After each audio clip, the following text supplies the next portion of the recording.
ပရိသတ်များရှင်ဒီကနေ့မှာစစ်စီကအချစ်ဇလံကောင်းတစ်ပုဒ်ကိုရွေးချယ်ပေးထားပါတယ်။ဒီနေ့မှာတော့မင်းကကို့ပိုင်းဆိုတဲ့ဇလံလေးရဲ့အစအဆုံးကိုတင်ဆက်ပေးသွားမှာဖြစ်ပါတယ်။ငယ်လေးမပြီးသေးဘူးလားမနေ့ကလာစားတော့လေ။နိုင်တယောက်ကျောင်းပထမဆုံးရက်ကိုစောစောမထပဲတွားနှုံးမှ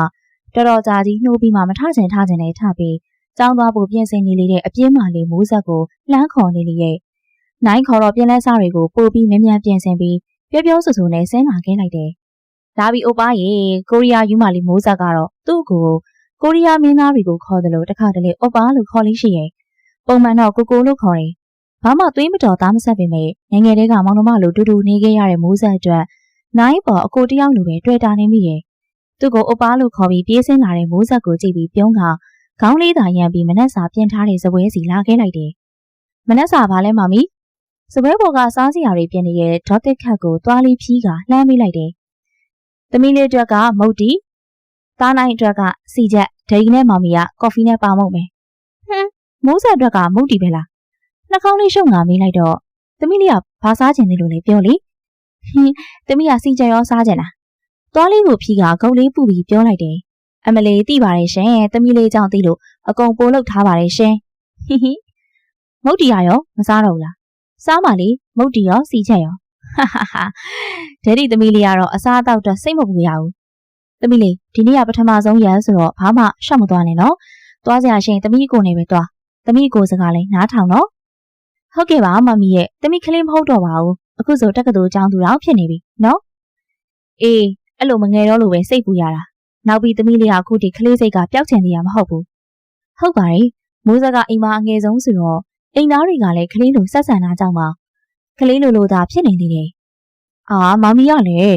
ကဲမြ мян လောက်ကြဒက်ဒီကုမ္ပဏီသွားတော့မယ်နော်။ဟုတ်တယ်။သားနိုင်အစားလေးလာလားစားမကောင်းလို့လား။အဲ့လိုမဟုတ်ပါဘူးအန်တီကျွန်တော်သိမစားလို့ပါ။ဒေါ်သိခတ်တို့ကနိုင်သားတယောက်ဖြစ်သားလို့ခေါ်ပေမဲ့နိုင်ကတော့အန်ကယ်အန်တီသာခေါ်တယ်။သူမိဘတွေတည်သွားတဲ့အချိန်နဲ့မိုးဆက်မိဘတွေသူ့ကိုမွေးစားတဲ့အချိန်က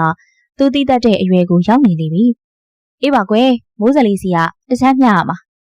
မမေကလည်းကိုအများကြီးမစားရလဲကောင်းပါတယ်အဲ့ဒါမှအိုပါတွေလို့အမြဲတမ်းချောမောနေနိုင်ပါငယ်လေးဘာလို့အလှတွေအဲ့လောက်ပြင်ထားရလဲ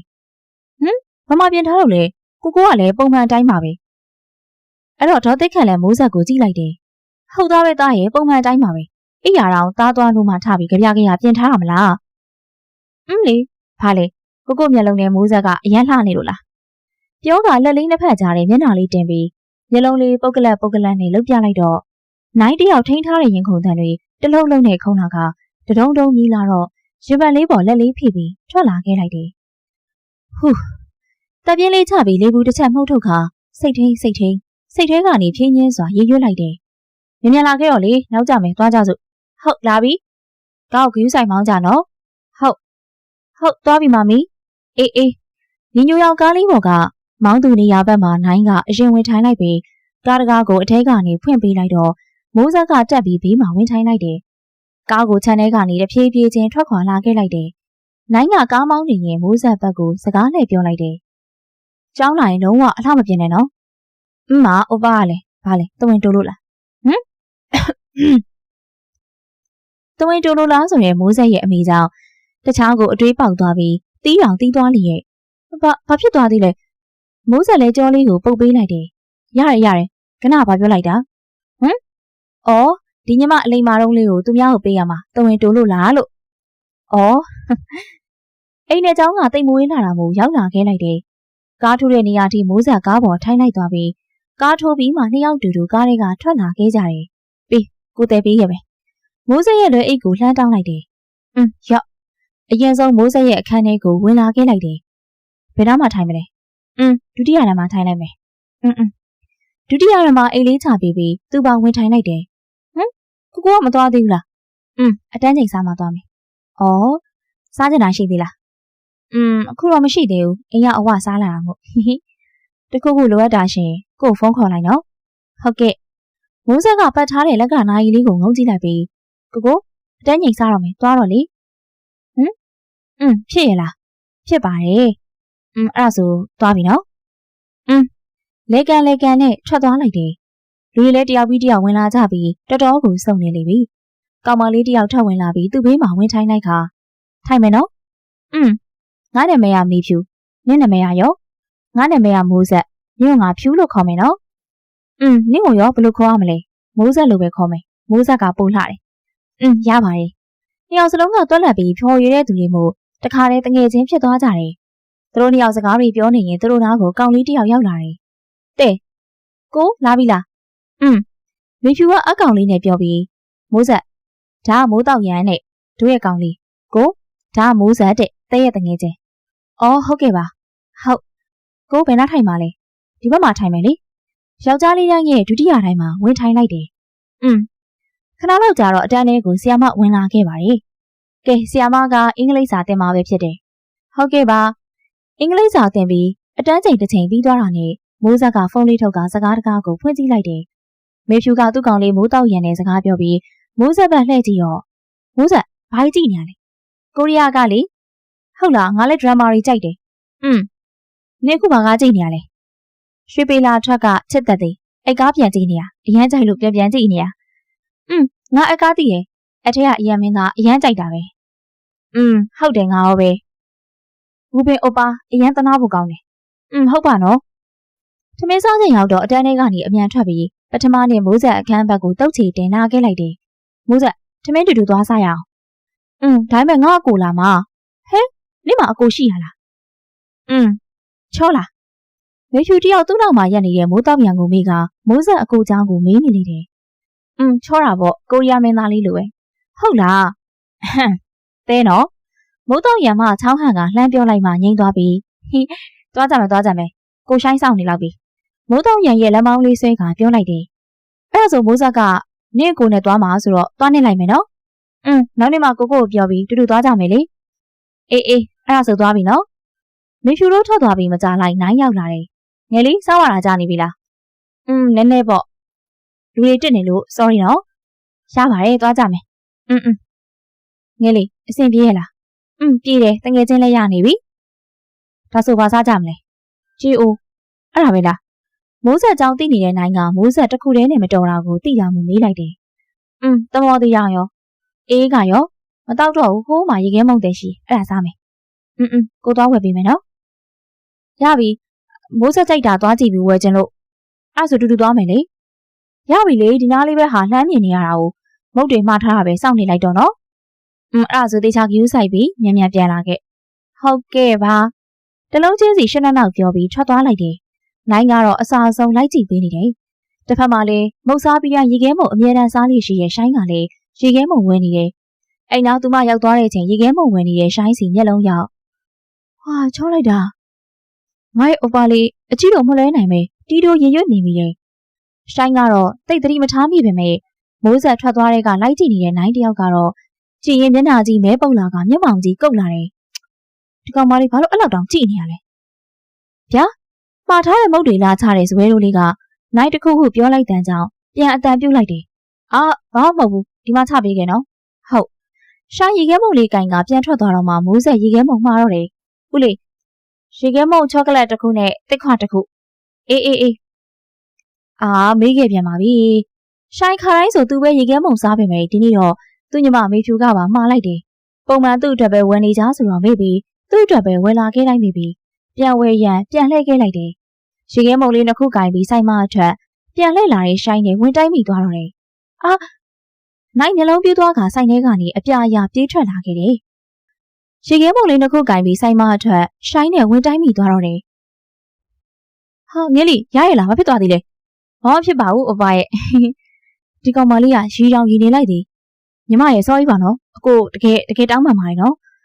မဟုတ်တာညီမလည်းမမြင်လို့ဖြစ်ရတာကိုညီမကလည်းတောင်းပန်နေနော်ကဲတဲဖြစ်နေကြတဲ့နှစ်ယောက်သားကိုကြည့်ပြီးအမြင်ကက်လာတဲ့နိုင်ကတော့ကဲတော်ပြီသွားကြမယ်လားငယ်လေးဟုတ်မိုးဆက်လည်းနိုင်ဆွဲခေါ်ရပါလာခဲ့တော့တယ်ရှိုင်းကတော့သူ့ရှိကရုံးမာလေးကိုသူ့ကိုယ်တိုင်ပဲမသိတော့အောင်လိုက်ကြည့်နေမိနေတယ်ပြီးမှသူလည်းဆိုင်ထဲပြန်ဝင်လာပြီးသူ့ညီမကိုရေခဲမုံဝဲပေးပြီးသွားပေးလိုက်တယ်ကိုရှိုင်းရေခဲမုံလေးသွားဝဲတာအဲ့လောက်ကြာရလားနည်းနည်း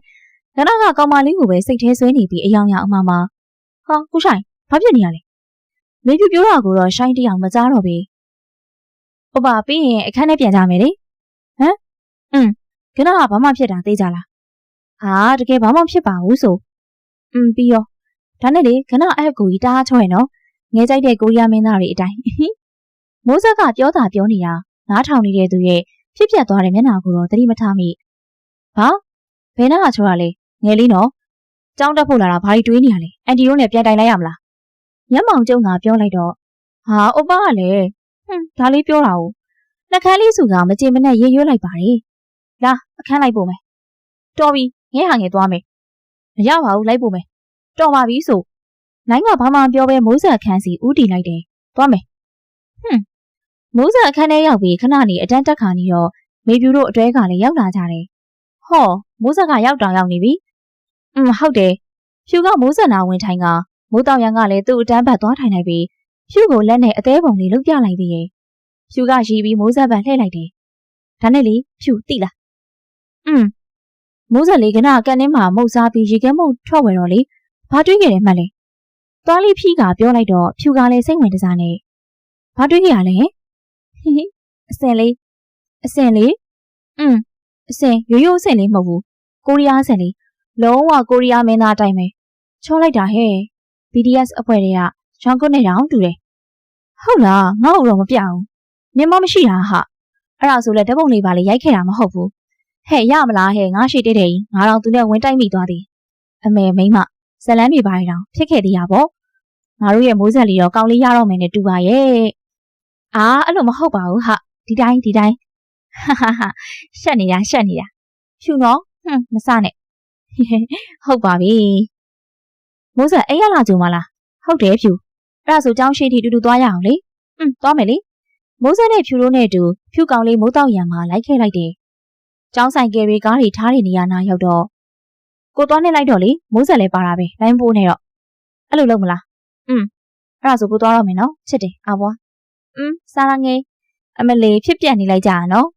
မျက်နှာလေးဘေးကမိုးဆက်ကပြောလိုက်တော့ဘာလဲအားကြလို့လားအားကြရင်နေလဲရှာလေအမလေးတော်ပါနော်ဘာလဲနေလေကကိုကြီးကိုရအောင်လိုက်ပါလားစကားတပြောပြောနဲ့လာကြရင်ဟိုမှာငါ့ကိုဖြူလက်ညှိုးထိုးပြတဲ့နေရာကိုကြည့်လိုက်တော့သူတို့ဘက်ကိုရှောက်လာတဲ့နေလေကတယောက်ဖြူအဲ့ဒါနေကိုလားလေချောလား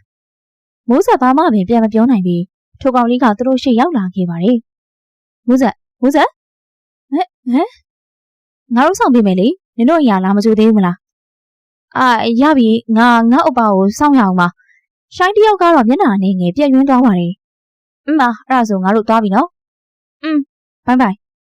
လက်ကလေးပြကပြောလိုက်ပါတယ်အငယ်မရှိုင်းကသူ့ညီမမေဖြူကိုစကားဆလိုက်တယ်ခဏလေလေဘေးလေးပုတ်ခါဘဲကစာပြောရမလဲစဉ်းစားနေလိုက်ပါတယ်မေဖြူကတော့ပါလဲဆိုတဲ့အနေထားနဲ့ခဏလေနဲ့တငယ်ချင်းလားဘာတူလဲမိုးဆက်လားမိုးဆက်တယ်လားနာမည်လေးနဲ့လိုက်အောင်တကယ်အပြစ်ကင်းစင်တဲ့မျက်နှာလေးနဲ့ချစ်စရာအတိပဲတယောက်တည်းရေရုံးနေလိုက်တယ်ဘာလို့လဲကိုရှိုင်းကြိုက်လို့လားမဟုတ်ပါဘူးသူကြိုက်လို့မှမရတာပိုင်ရှင်ရှိရလေသူနဲ့တွေ့ရတကယ်နောက်ကျခဲ့တယ်လေသူပထမဆုံးသဘောကျမိရဲ့ကောင်းမလေးမှာပိုင်ရှင်နေတဲ့အဲ့ဒါဆိုဘာလို့မေးရလဲမျက်နှာလေးရှုံကပြန်ပြောတော့ဒီတိုင်းပဲလေမြင်လို့မေးကြည့်ရပါရှိုင်းတယောက်တခိုးလူမိတယ်လို့အလန့်တကြားပြန်ဖြေလိုက်တယ်စကားတွေတောင်ချစ်လို့မယိုးသားတော့ဘူးနော်ငါတို့ကူမျက်နှာလေးကိုပြေတီတီလေးလောက်ခါဆက်ဖြဲပြင်းနဲ့ပြောလိုက်တော့ဘာမယိုးသားရမှာလဲအငဲမနော်ဘာလျှောက်ပြောနေရလဲကလေးကလေးလိုမနေဘူးငါနဲ့ရီးစားထားတာမမေတို့ကိုတိုင်လိုက်ရမလားခက်တီတီနဲ့ပြန်ပြောလိုက်တော့မှနေပေါ့ဒီကသူကြိုက်နေအောင်တယ်တော့ပေးဖို့ဟာဦးမျက်နှာလေးစူပုတ်ခါပြောလိုက်တော့မလို့ပါဘူးမလို့သူ့မှာရီးစားရှိတာဦးရုတ်တရက်ပါဇက်ကလှုပ်ခနဲထွက်သွားတာကိုမြေပြူးကကြားသွားပြီးကိုရှိုင်းဘာပြောနေရလဲမိုးစံမှာရီးစားမရှိပါဘူးဟုတ်ပါတယ်သူ့တငယ်ချင်းလေးမှာရီးစားမရှိတာသူသိရပေါ့ဒါပေမဲ့သူ့ကိုကဘာတွေသိခဲ့ပြီးရီးစားရှိရင်ပြောနေပါလေတကယ်မရှိရလားရုတ်တရက်ဝမ်းသာသွားကအလန့်တကြားမေးလိုက်တော့အမလေးဖြည်းဖြည်းမေးပါလမ်းလိုက်တာသူ့ကိုရဲ့အကဲပိုသွားပုံကြောင့်မေပြူတမင်ပြောလိုက်ခြင်းဖြစ်ပါတယ်တကယ်မရှိရလားလို့မဖြေသေးတဲ့သူ့ညီမမေပြူကိုစိတ်မရှိကထပ်မေးလိုက်တော့ဟုတ်တယ်မရှိဘူးရီးစားမရှိတာကိုမဟုတ်ဘူးထားကိုမထားဘူးလားဖြူတငယ်ချင်းလေးကအင်းလို့ဆန်လေးဒါပေမဲ့နေလေကကန်ထဲမှာတော့ကောင်းလေးတယောက်နဲ့အတူတွေ့လိုက်တယ်ကန်ထဲမှာအဲ့ဒါသူ့ကိုနေမှာပါသူ့ကိုနဲ့အတူသွားစားမှာလို့ပြောတယ်တကယ်နော်မင်းပြောတာတကယ်နော် နေ့လေကသူမြန်နှိုးမိရဲ့ကောင်မလေးမှာပိုင်ရှင်ရှိရဲဆိုပြီးဆွေးနေရတာဒါပေမဲ့ခုတော့အကိုတဲ့တခါမှမပြောဘူးတဲ့အပြော်တွေသူ့ခန္ဓာကိုယ်ထဲစီးဆင်းသွားလိမ့်တယ်သူဆုံးဖြတ်လိုက်ပါတယ်အကောင်မလေးကသူ့အပိုင်ပဲပေါ့နေပါဦးနေ့လေကဆိုမဟုတ်မှမိုးဆက်နဲ့တိုက်မိရဲဆိုရဲ့အစင်လေးကကိုရှိုင်းတာအခုမှမိုးဆက်နေ့လေကရောက်ချင်းပြန်ပြောပြတဲ့အစင်လေးဆိုတာကိုအမှတ်ရကသူ့ကိုများဖြစ်နေမလားမေးလိုက်တယ်နေ့လေကနင်ကဘယ်လိုလုပ်တည်ရလဲနေ့လေကထိုကောင်မလေးနဲ့ဝင်တိုက်မိတာရေခဲမုံဆိုင်နားမှာလေဒီကောင်မလေးကဘယ်လိုလုပ်သိနေရလဲဟာအဲ့ဒါဆိုတကယ်ပေါ့အိုက်ကူမေဖြူတို့ကတော့တငယ်ချင်းကိုရောက်မှတော့ရတော့မယ်မိုးဆက်ကိုရောက်မှလေလို့ပြောင်းခေါ်ရတော့မှာပဲငင်းမငါမေးတာဖြေဦးလေဒီကလေးမသူပြောချင်တာပြီးသားစွတ်ပြောပြီးသူမေးရကြမဖြေနေ့လေကအတန်းနဲ့ရောက်ချင်းမိုးဆက်ကပြောပြတာရေခဲမုံဆိုင်မှာအစင်လေးတယောက်နဲ့တိုက်မိခဲ့တာတဲ့ချွေဘယ်နာကဆင်တာလဲမတဲ့တူနေမောင်နှမနှစ်ယောက်ကြုံတော့သူ့ကိုနှိပ်ကွက်လိုက်နေတယ်ညာအငယ်မမမေတို့ကိုတိုင်ရမှာလားဒါနဲ့ပဲလာချင်းချောင်းမိုးကငါ့ကိုအဲ့လိုတကယ်ပြောရလားဒီနေ့အကောင်မလေးကြောင့်အပျော်တွေသာတိုးနေတော့တယ်အမေမိုးတဲ့အခေါ်တွေပါပြောင်းကုန်ပြီပေါ့လေအဲ့လိုယောဂကတော့တော်တော်ကျွမ်းနေပြီထင်တယ်သူ့ကိုရဲ့ပြောင်းလဲမှုကြီးကိုသူကလက်ဖြားခံရပါတယ်အရင်ကကောင်မလေးတွေအများကြီးလာကြိုက်တာတောင်တကူတော့ပဲတောက်ပါမယ်ဆိုရင်သူ့အကူကအခုတော့မိုးတဲ့အဖျားလေးတောင်ဆက်ခေါ်လိုက်သည်ဒါပေမဲ့သူလည်းကြိုက်ပါတယ်မိုးဆက်ကိုရောက်မှတကယ်တော့ကျင်ပါတယ်သူ့မှာကောင်းလေးမရှိတာသေးကြရင်တော့အငယ်မသူသေးချောင်ထပ်မေးလိုက်တယ်သူပထမဆုံးနဲ့နောက်ဆုံးချစ်မြတ်နိုးမိတဲ့မိန်းကလေးဖြစ်တာကြောင့်သူ့ရဲ့နှလုံးသားကိုရောဘဝကိုပါပုံအခါချစ်မှမှုဖြစ်တယ်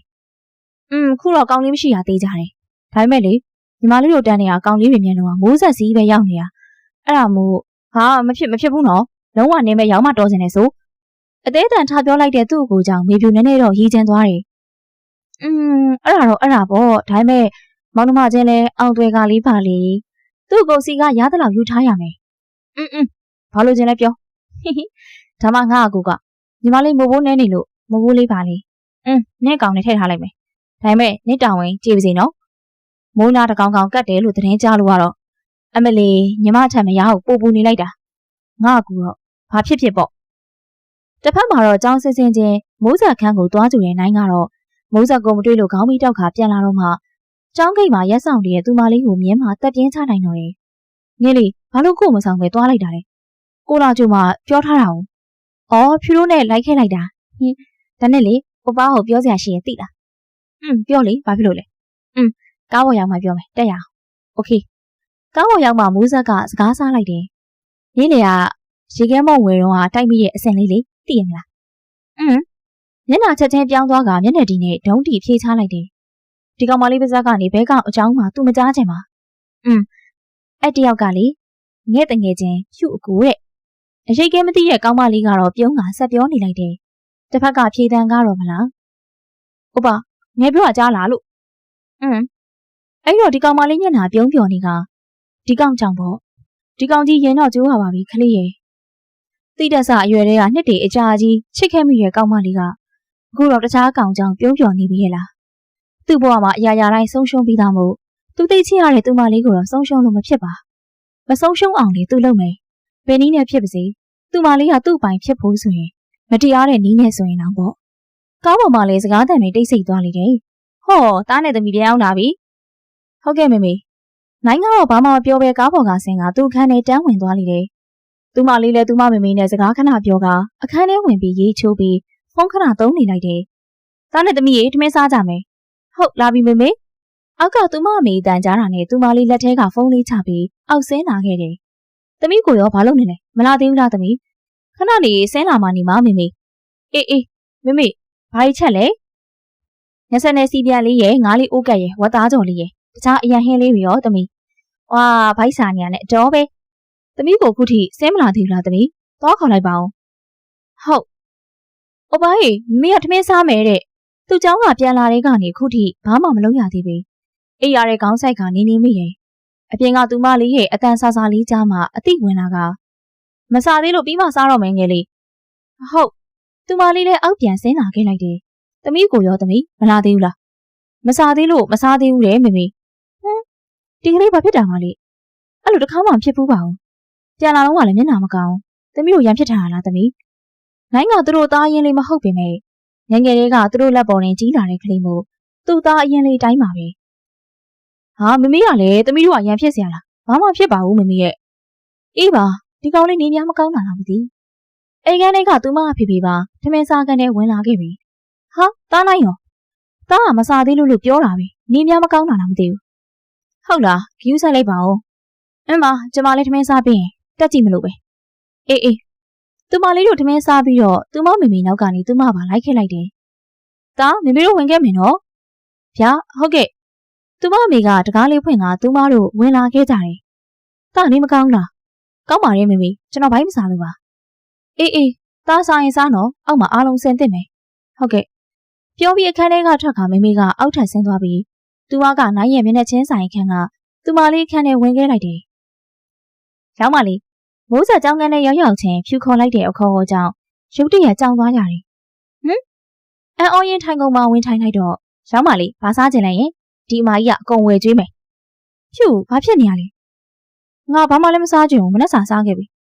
ဟုတ်လားအဲ့ဒါဆိုနေ့လေကန်းထဲမှာလိုက်ကြည့်မယ်ကိုရှိုင်းနဲ့အတူတူဟမ်နင့်ကိုလားမဟုတ်မနင်ငါမနေ့လေကပြောတဲ့အကြောင်းနင့်ကိုပြောပြလိုက်တာလားငါတမင်ပြောတာတော့မဟုတ်ပါဘူးဟာနည်းနည်းလေးလွတ်ခနဲထွက်သွားတာအယူမဘာလို့ပြောလိုက်တာလဲရှက်လိုက်တာ sorry ပါရောက်ပါလေရဲ့ဒါပေမဲ့ဘာမှမဖြစ်ပါဘူးဟာငါကောကလည်းနင့်ကိုအသေးလဲကျွေးနေရပါအဲ့ဒါငါနင်တို့နှစ်ယောက်ကိုအောင်သွေးပေးမလို့ဘလို့ဟုတ်တယ်ဟာခုတောင်နင့်ကိုတခြားသူတွေစီပါမသွားအောင်စောင့်ရှောက်ဖို့မိုးဘိုးတောင်ပေးလိုက်သည်မိုးဆက်ကန်နေလိုက်မယ်မလားမလိုက်ပါဘူးငါ့ကိုလာမဟာနေရလဲလိုက်ခဲ့ပါဟာနင့်ကိုလည်းခေါ်ခဲ့လေတော်ပြီဘာလို့လဲလို့လိုက်ခဲ့ပါနော်ရောက်မလေးကလည်းနောက်မှငါတို့နှစ်ယောက်ထဲသွားကြမယ်လေဟာခုတော့မလိုက်တော့ဘူးနော်မအဲ့ဒါဆိုသွားနေတော့မယ်နော်ခဏနေတော့နိုင်လေရောက်လာတာမို့သူတို့ကန်နှင်းဘက်ထွက်လာခဲ့ကြတယ်မိုးဆက်သူမနာမည်ခေါ်တန်ကြားလို့လှည့်ကြည့်လိုက်တော့ဖြူသူ့ကိုကလည်းသူ့ကိုကြည့်လာတယ်လာလေဒီမှာတစ်ခါလေးစားရအောင်တော်ပြီဟာငါတို့ဟိုဘက်ဝိုင်းတွေပဲသွားထိုင်တော့မယ်ဒီလောက်ရှက်စရာကောင်းတာကိုသူကပြောပြထားပြီးမှသူမကဘလို့စိတ်နဲ့သွားထိုင်ရင်းမှလဲအခုသူ့အကြည့်ပြီးနေတော့မျက်နှာတွေပူလာကရှက်နေမိတယ်ပြီးရောသူမတို့နှစ်ယောက်လဲဝိုင်းတော်များများကလူပြည့်နေတာမို့လွတ်နေတဲ့အစောကဝိုင်းမှာဝင်ထိုင်လိုက်တယ်ဖြူတို့နဲ့တော့တော်တော်လှမ်းသွားတယ်ငယ်လေးကိုငယ်လေးကိုပြောကြရှိပြောလေကိုငယ်လေးကိုချစ်တယ်ငယ်လေးလည်းအိုပါကိုချစ်တယ်လေသူ့ရင်တွေအစမတန်ခုံလုံးလာခဲ့ရတယ်ဟုတ်တယ်လေအိုပါကလည်းမောင်နှမတွေပဲဟာဘာလို့မချစ်ရမှာလဲဘလို့မောင်နှမကိုကသာသူမလေးကိုသူများစီပါသွားမှကြောက်တာကြောင့်အရေးဆုံးပြီးဖွင့်ပြောလိုက်ပေမဲ့သူမလေးကတော့မောင်နှမနေလားကိုမောင်နှမဖြစ်ချင်တာကိုကမင်းကို့ပိုင်ပဲဖြစ်စေချင်တာလေတကယ်ကိုဖြူရဲလေးပါလားသူကသာအယောင်လေးစိုးနေမိတာပါဒါပေမဲ့သူစိုးလိုက်တဲ့အယောင်လေးကလည်းတိတ်ကိုလှပတဲ့ချစ်ချင်းဆိုတဲ့အယောင်လေးပါလေစားမယ်ငယ်ပိုင်းစာနေပြီဒီလိုနဲ့ပဲငဲရဖွင့်ပြောခြင်းကစတာမစားရသေးပဲအပိုင်းတက်နဲ့ဇက်သိမ်းသွားခဲ့ရောတယ်သူတို့စားနေကြတော့ဖြူကသူတို့ဝိုင်းနာဝင်ထိုင်လာခဲ့တယ်ရောက်ပါလေနေရလေအဲ့လိုမခေါ်ပါနဲ့ဆိုရောက်ပါလေကလည်းကိုရှိုင်းရနဲ့ကိုတအားကြွေနေတာဟာအလိုက်ကန်းစိုးမသိပြောနေတဲ့ဖြူကြောင့်နိုင်စိတ်တွေတိုးလာကမျက်မှောင်တွေကြုံပြီးလက်သီးဆုပ်ထားမိတယ်စားပြီလားပြီးရင်သွားမယ်လေအိုပါငယ်ဖြူနဲ့ပဲလိုက်သွားတော့မယ်နော်လိုက်မပိုးတော့နဲ့နင့်ကိုကချောလိုက်တာမိုးဆက်ရဲ့ငါမှသာကောင်းလေးမရှိရင်နင့်ကိုကြိုက်မိမှာသိလားအမလီငါတို့အိုပါလေကောင်းမလေးတွေဆိုတအားချေတာသိလားဟုတ်လားသူ့မှာကောင်းမလေးရှိရလားငါလည်းအဲ့ဒါတော့သိချာမသိဘူးဟာငါသိသလောက်တော့မရှိဘူးဒါပေမဲ့ငါပဲမသိရလားပဲဒီလောက်ချောတာရှိမှာပေါ့ဟာရေးစားမရှိရင်တော့သူကြိုက်နေတဲ့ကောင်းမလေးဘာညာတော့ရှိမှာပေါ့ငါတို့ရဲ့မိုးဆက်လေးကလည်းဒီကတငယ်ချင်းမလေးရဲ့အကူကိုရှိုင်းကိုပြန်ချစ်ပေးပါနော်ဟဲတကယ်မဟုတ်ပါဘူးငါရောင်သွားလို့နိုပြောပြီးသားစကားအတီးဖြစ်သွားပြီနော်ရောင်ပါလေဟာမဟုတ်ဘူးလို့နိုင်ဒီနေ့လည်းအိမ်ရောက်တာနဲ့ခန်းထဲမှာပဲနေလိုက်တယ်နေ့လေကငယ်လေးတငယ်ချင်းပြောတဲ့စကားတွေရဲ့ဟိုကောင်းရဲ့ငယ်လေးပေါ်ကြည့်ရဲ့ချစ်ရရှုံးအကြည့်ဝင်နဲ့အကောင်အကြောင်းပြောပြီးပြုံးရဘူးတဲ့ငယ်လေးအပြုံးကြီးကြောင့်သူစိတ်တူလို့ဘလို့မှမထိန်နိုင်ဘူးသူ့ကိုတော့ဒီကောင်မလေးကမောင်နှမလူတယ်လားသူစိတ်တူနဲ့ပြောလိုက်ချင်ပါတယ် ကိုကမင်းကိုမဖြစ်ချင်ပဲမင်းလည်းပဲဖြစ်ချင်နေတာပါလို့အခန်းရှိကတကားခောက်တန်းကြောင့်သူ့အတွေးတို့ရက်တန့်သွားခဲ့ရတယ်။ဟုတ်ပါငဲဝင်လာမယ်နော်။ပြောပြီးပြန်ဖြေတော်မဆောင်ပဲဖွင့်ကဝင်လာခဲ့လိုက်တယ်။ဟုတ်ပါဘာလုပ်နေရလဲ။ဘာမှမဟုတ်ပါဘူး။ငယ်လေးကဘာပြောစရာရှိလို့လဲ။ဟေးမေးစရာရှိလို့။ဟုတ်ပါမှာကောင်းမလေးရှိလား။မရှိဘူး။ဒီကောင်ကစိတ်ရိုင်းတွေဝင်နေပါလေဆိုဒီကောင်မလေးကဘာလဲလားမေးနေရပါလိမ့်။ဟုတ်လို့လား။အဲ့ဒါဆိုကြိုက်နေတဲ့ကောင်မလေးရောရှိတယ်။ဝါတကယ်လားထင်ပါတယ်ဥပ္ပါကောင်မလေးမျိုးအဲ့ဒါကြောင့်ဒီလောက်ချင်းနေရဘာတူလဲငဲတီးရသူလားဥပ္ပါကြိုက်နေရအောင်သူကရောသိလားအခုသိအောင်ပြောပြတော့မှာအဲ့ဒါမဲကိုတီးတဲ့ဆရွယ်တွေကချစ်လာခဲ့ရတဲ့တူရဲတော်မင်းကလေးကမင်းမယ်လို့ဘာလို့သူမလေးရဲ့နှကန်းသားရဲရဲလေးတွေကိုစိတ်ရိုင်းတွေကိုဦးစားပေးကနမ်းရှိုက်လိုက်တယ်နှကန်းသားအစုံကိုအပေါ်တလဲအောက်တလဲစုပ်ယူနမ်းရှိုက်လိုက်တယ်။သူမလေးကတော့အတင်းယုံကန်ကလက်သီးစုံလေးတွေနဲ့အားကုန်ထုရိုက်နေလေတယ်။ဒါပေမဲ့နိုင်အတွက်တော့ပန်းနဲ့ပေါက်တယ်လား။နိုင်ကတော့ဘာကူမှဂယူးမဆိုင်ပဲတအားချိုမိန်လုံးနေတဲ့သူမလေးရဲ့နှကန်းသားတွေကိုလုံးဝအလုံးမပေးပဲစုပ်ယူနေနေတယ်။အောက်ကသူမလေးရဲ့ငိုရှိုက်တန်လေးကြားမှာသူအသိပြန်ဝင်လာကမလွတ်ချင်တဲ့နှကန်းသားလေးကိုတစ်ချက်နန်းကလှုပ်ပေးလိုက်တယ်ငယ်လေးကိုဖဲငဲ့ကိုလို့မလို့ဘူးကိုပြောတာသိချာနားထောင်ကိုငဲ့ကိုတကယ်ချစ်တာအဲ့ဒါအခုမှလည်းမဟုတ်ဘူးကိုတိတက်ဆအရွယ်တွေကချစ်ခဲ့မပြောနဲ့မကြားချင်ဘူးမရဘူးငယ်နားထောင်ရမယ်နောက်ပြီးမင်းဘဲကောင်းကိုမှလည်းမချစ်ရဘူးမင်းကကို့အပိုင်ပဲလွတ်ပါတော့ကို့ချစ်လားလို့ငဲ့ပခုံးလေးကိုကိုင်နှုတ်ခံပေးလိုက်တော့ကိုဘာဖြစ်နေရလဲငယ်တို့ကမောင်နှမတွေလေငယ်တွေကမောင်နှမလို့နေမဖြစ်ချင်ဘူးလို့ကိုကမောင်နှမဖြစ်ချင်တာမဟုတ်ဘူးလို့ဖေဖေကလည်းအလောက်ကပြန်မလာသေးသလိုမိမိကလည်းဒီနေ့မှဈေးဝယ်ထွက်နေတာဖြစ်တယ်။သူမနိုင်ခံနေလာမိတာကအမဒီနေ့မှကိုကလည်းဘာဖြစ်နေမှမသိဘူး။သူအကိုတယောက်လိုချစ်ရတဲ့ကိုကသူမကိုချစ်တယ်တဲ့။ညီမလေးတယောက်လိုမဟုတ်ပဲမိန်းကလေးတယောက်အနေနဲ့ချစ်တာတဲ့။ငဲ့ကိုလွတ်ပေးပါတော့နော်။ငဲ့ကြောက်လာပြီ။ကြောက်တယ်တဲ့ဒီကောင်မလေးဟာသူ့ကိုကြောက်တယ်တဲ့ဆွဲကင်ထားတဲ့သူမရဲ့လက်ကလေးကိုဖြင်းချင်းစွာလှုပ်ပေးလိုက်တယ်သူလှုပ်ပေးလိုက်တာနဲ့တပြိုင်နက်သူမလေးလည်းအခန်းထဲမှာအပြေးထွက်သွားကသူမအခန်းထဲဝင်ပြီးလောချလိုက်တယ်အော်မှုနဲ့ဝမ်းနဲ့မှုလို့ရောထွေးကသူမငိုနေမိပါလေဟာကွာဘေးကနေရန်ကိုလက်သီးနဲ့ပြစ်ထိုးလိုက်တယ်လက်ကနေသွေးတွေထွက်လာတဲ့အထိအဆက်မပြတ်ထိုးနေမိတာကနိုင်ခြံထဲသို့ကားတစ်စီးဝင်လာကဟဲတိတ်လို့စိတ်လို့ပါလားသားနဲ့သမီးဘဲသွားကြလဲအပေါ်မှာနားနေကြနေမှာပေါ့ကွာဗိုက်စာကြပြီလားမသိဘူးဟင်းတွေနှွေးပြီးထမင်းဝိုင်းပြင်လိုက်အောင်မယ်အေးမိုးစက်လည်းကနာကမမေတို့အတန်ကြားတာနဲ့မျက်နှာတိတ်ခါအောက်ဆင်းလာခဲ့လိုက်တယ်ဟောသမီးလေးဗိုက်စာပြီလားမမေထမင်းပြင်ထားပြီဟုတ်သမီးကိုသွားခေါ်လိုက်ပါအောင်ကွယ်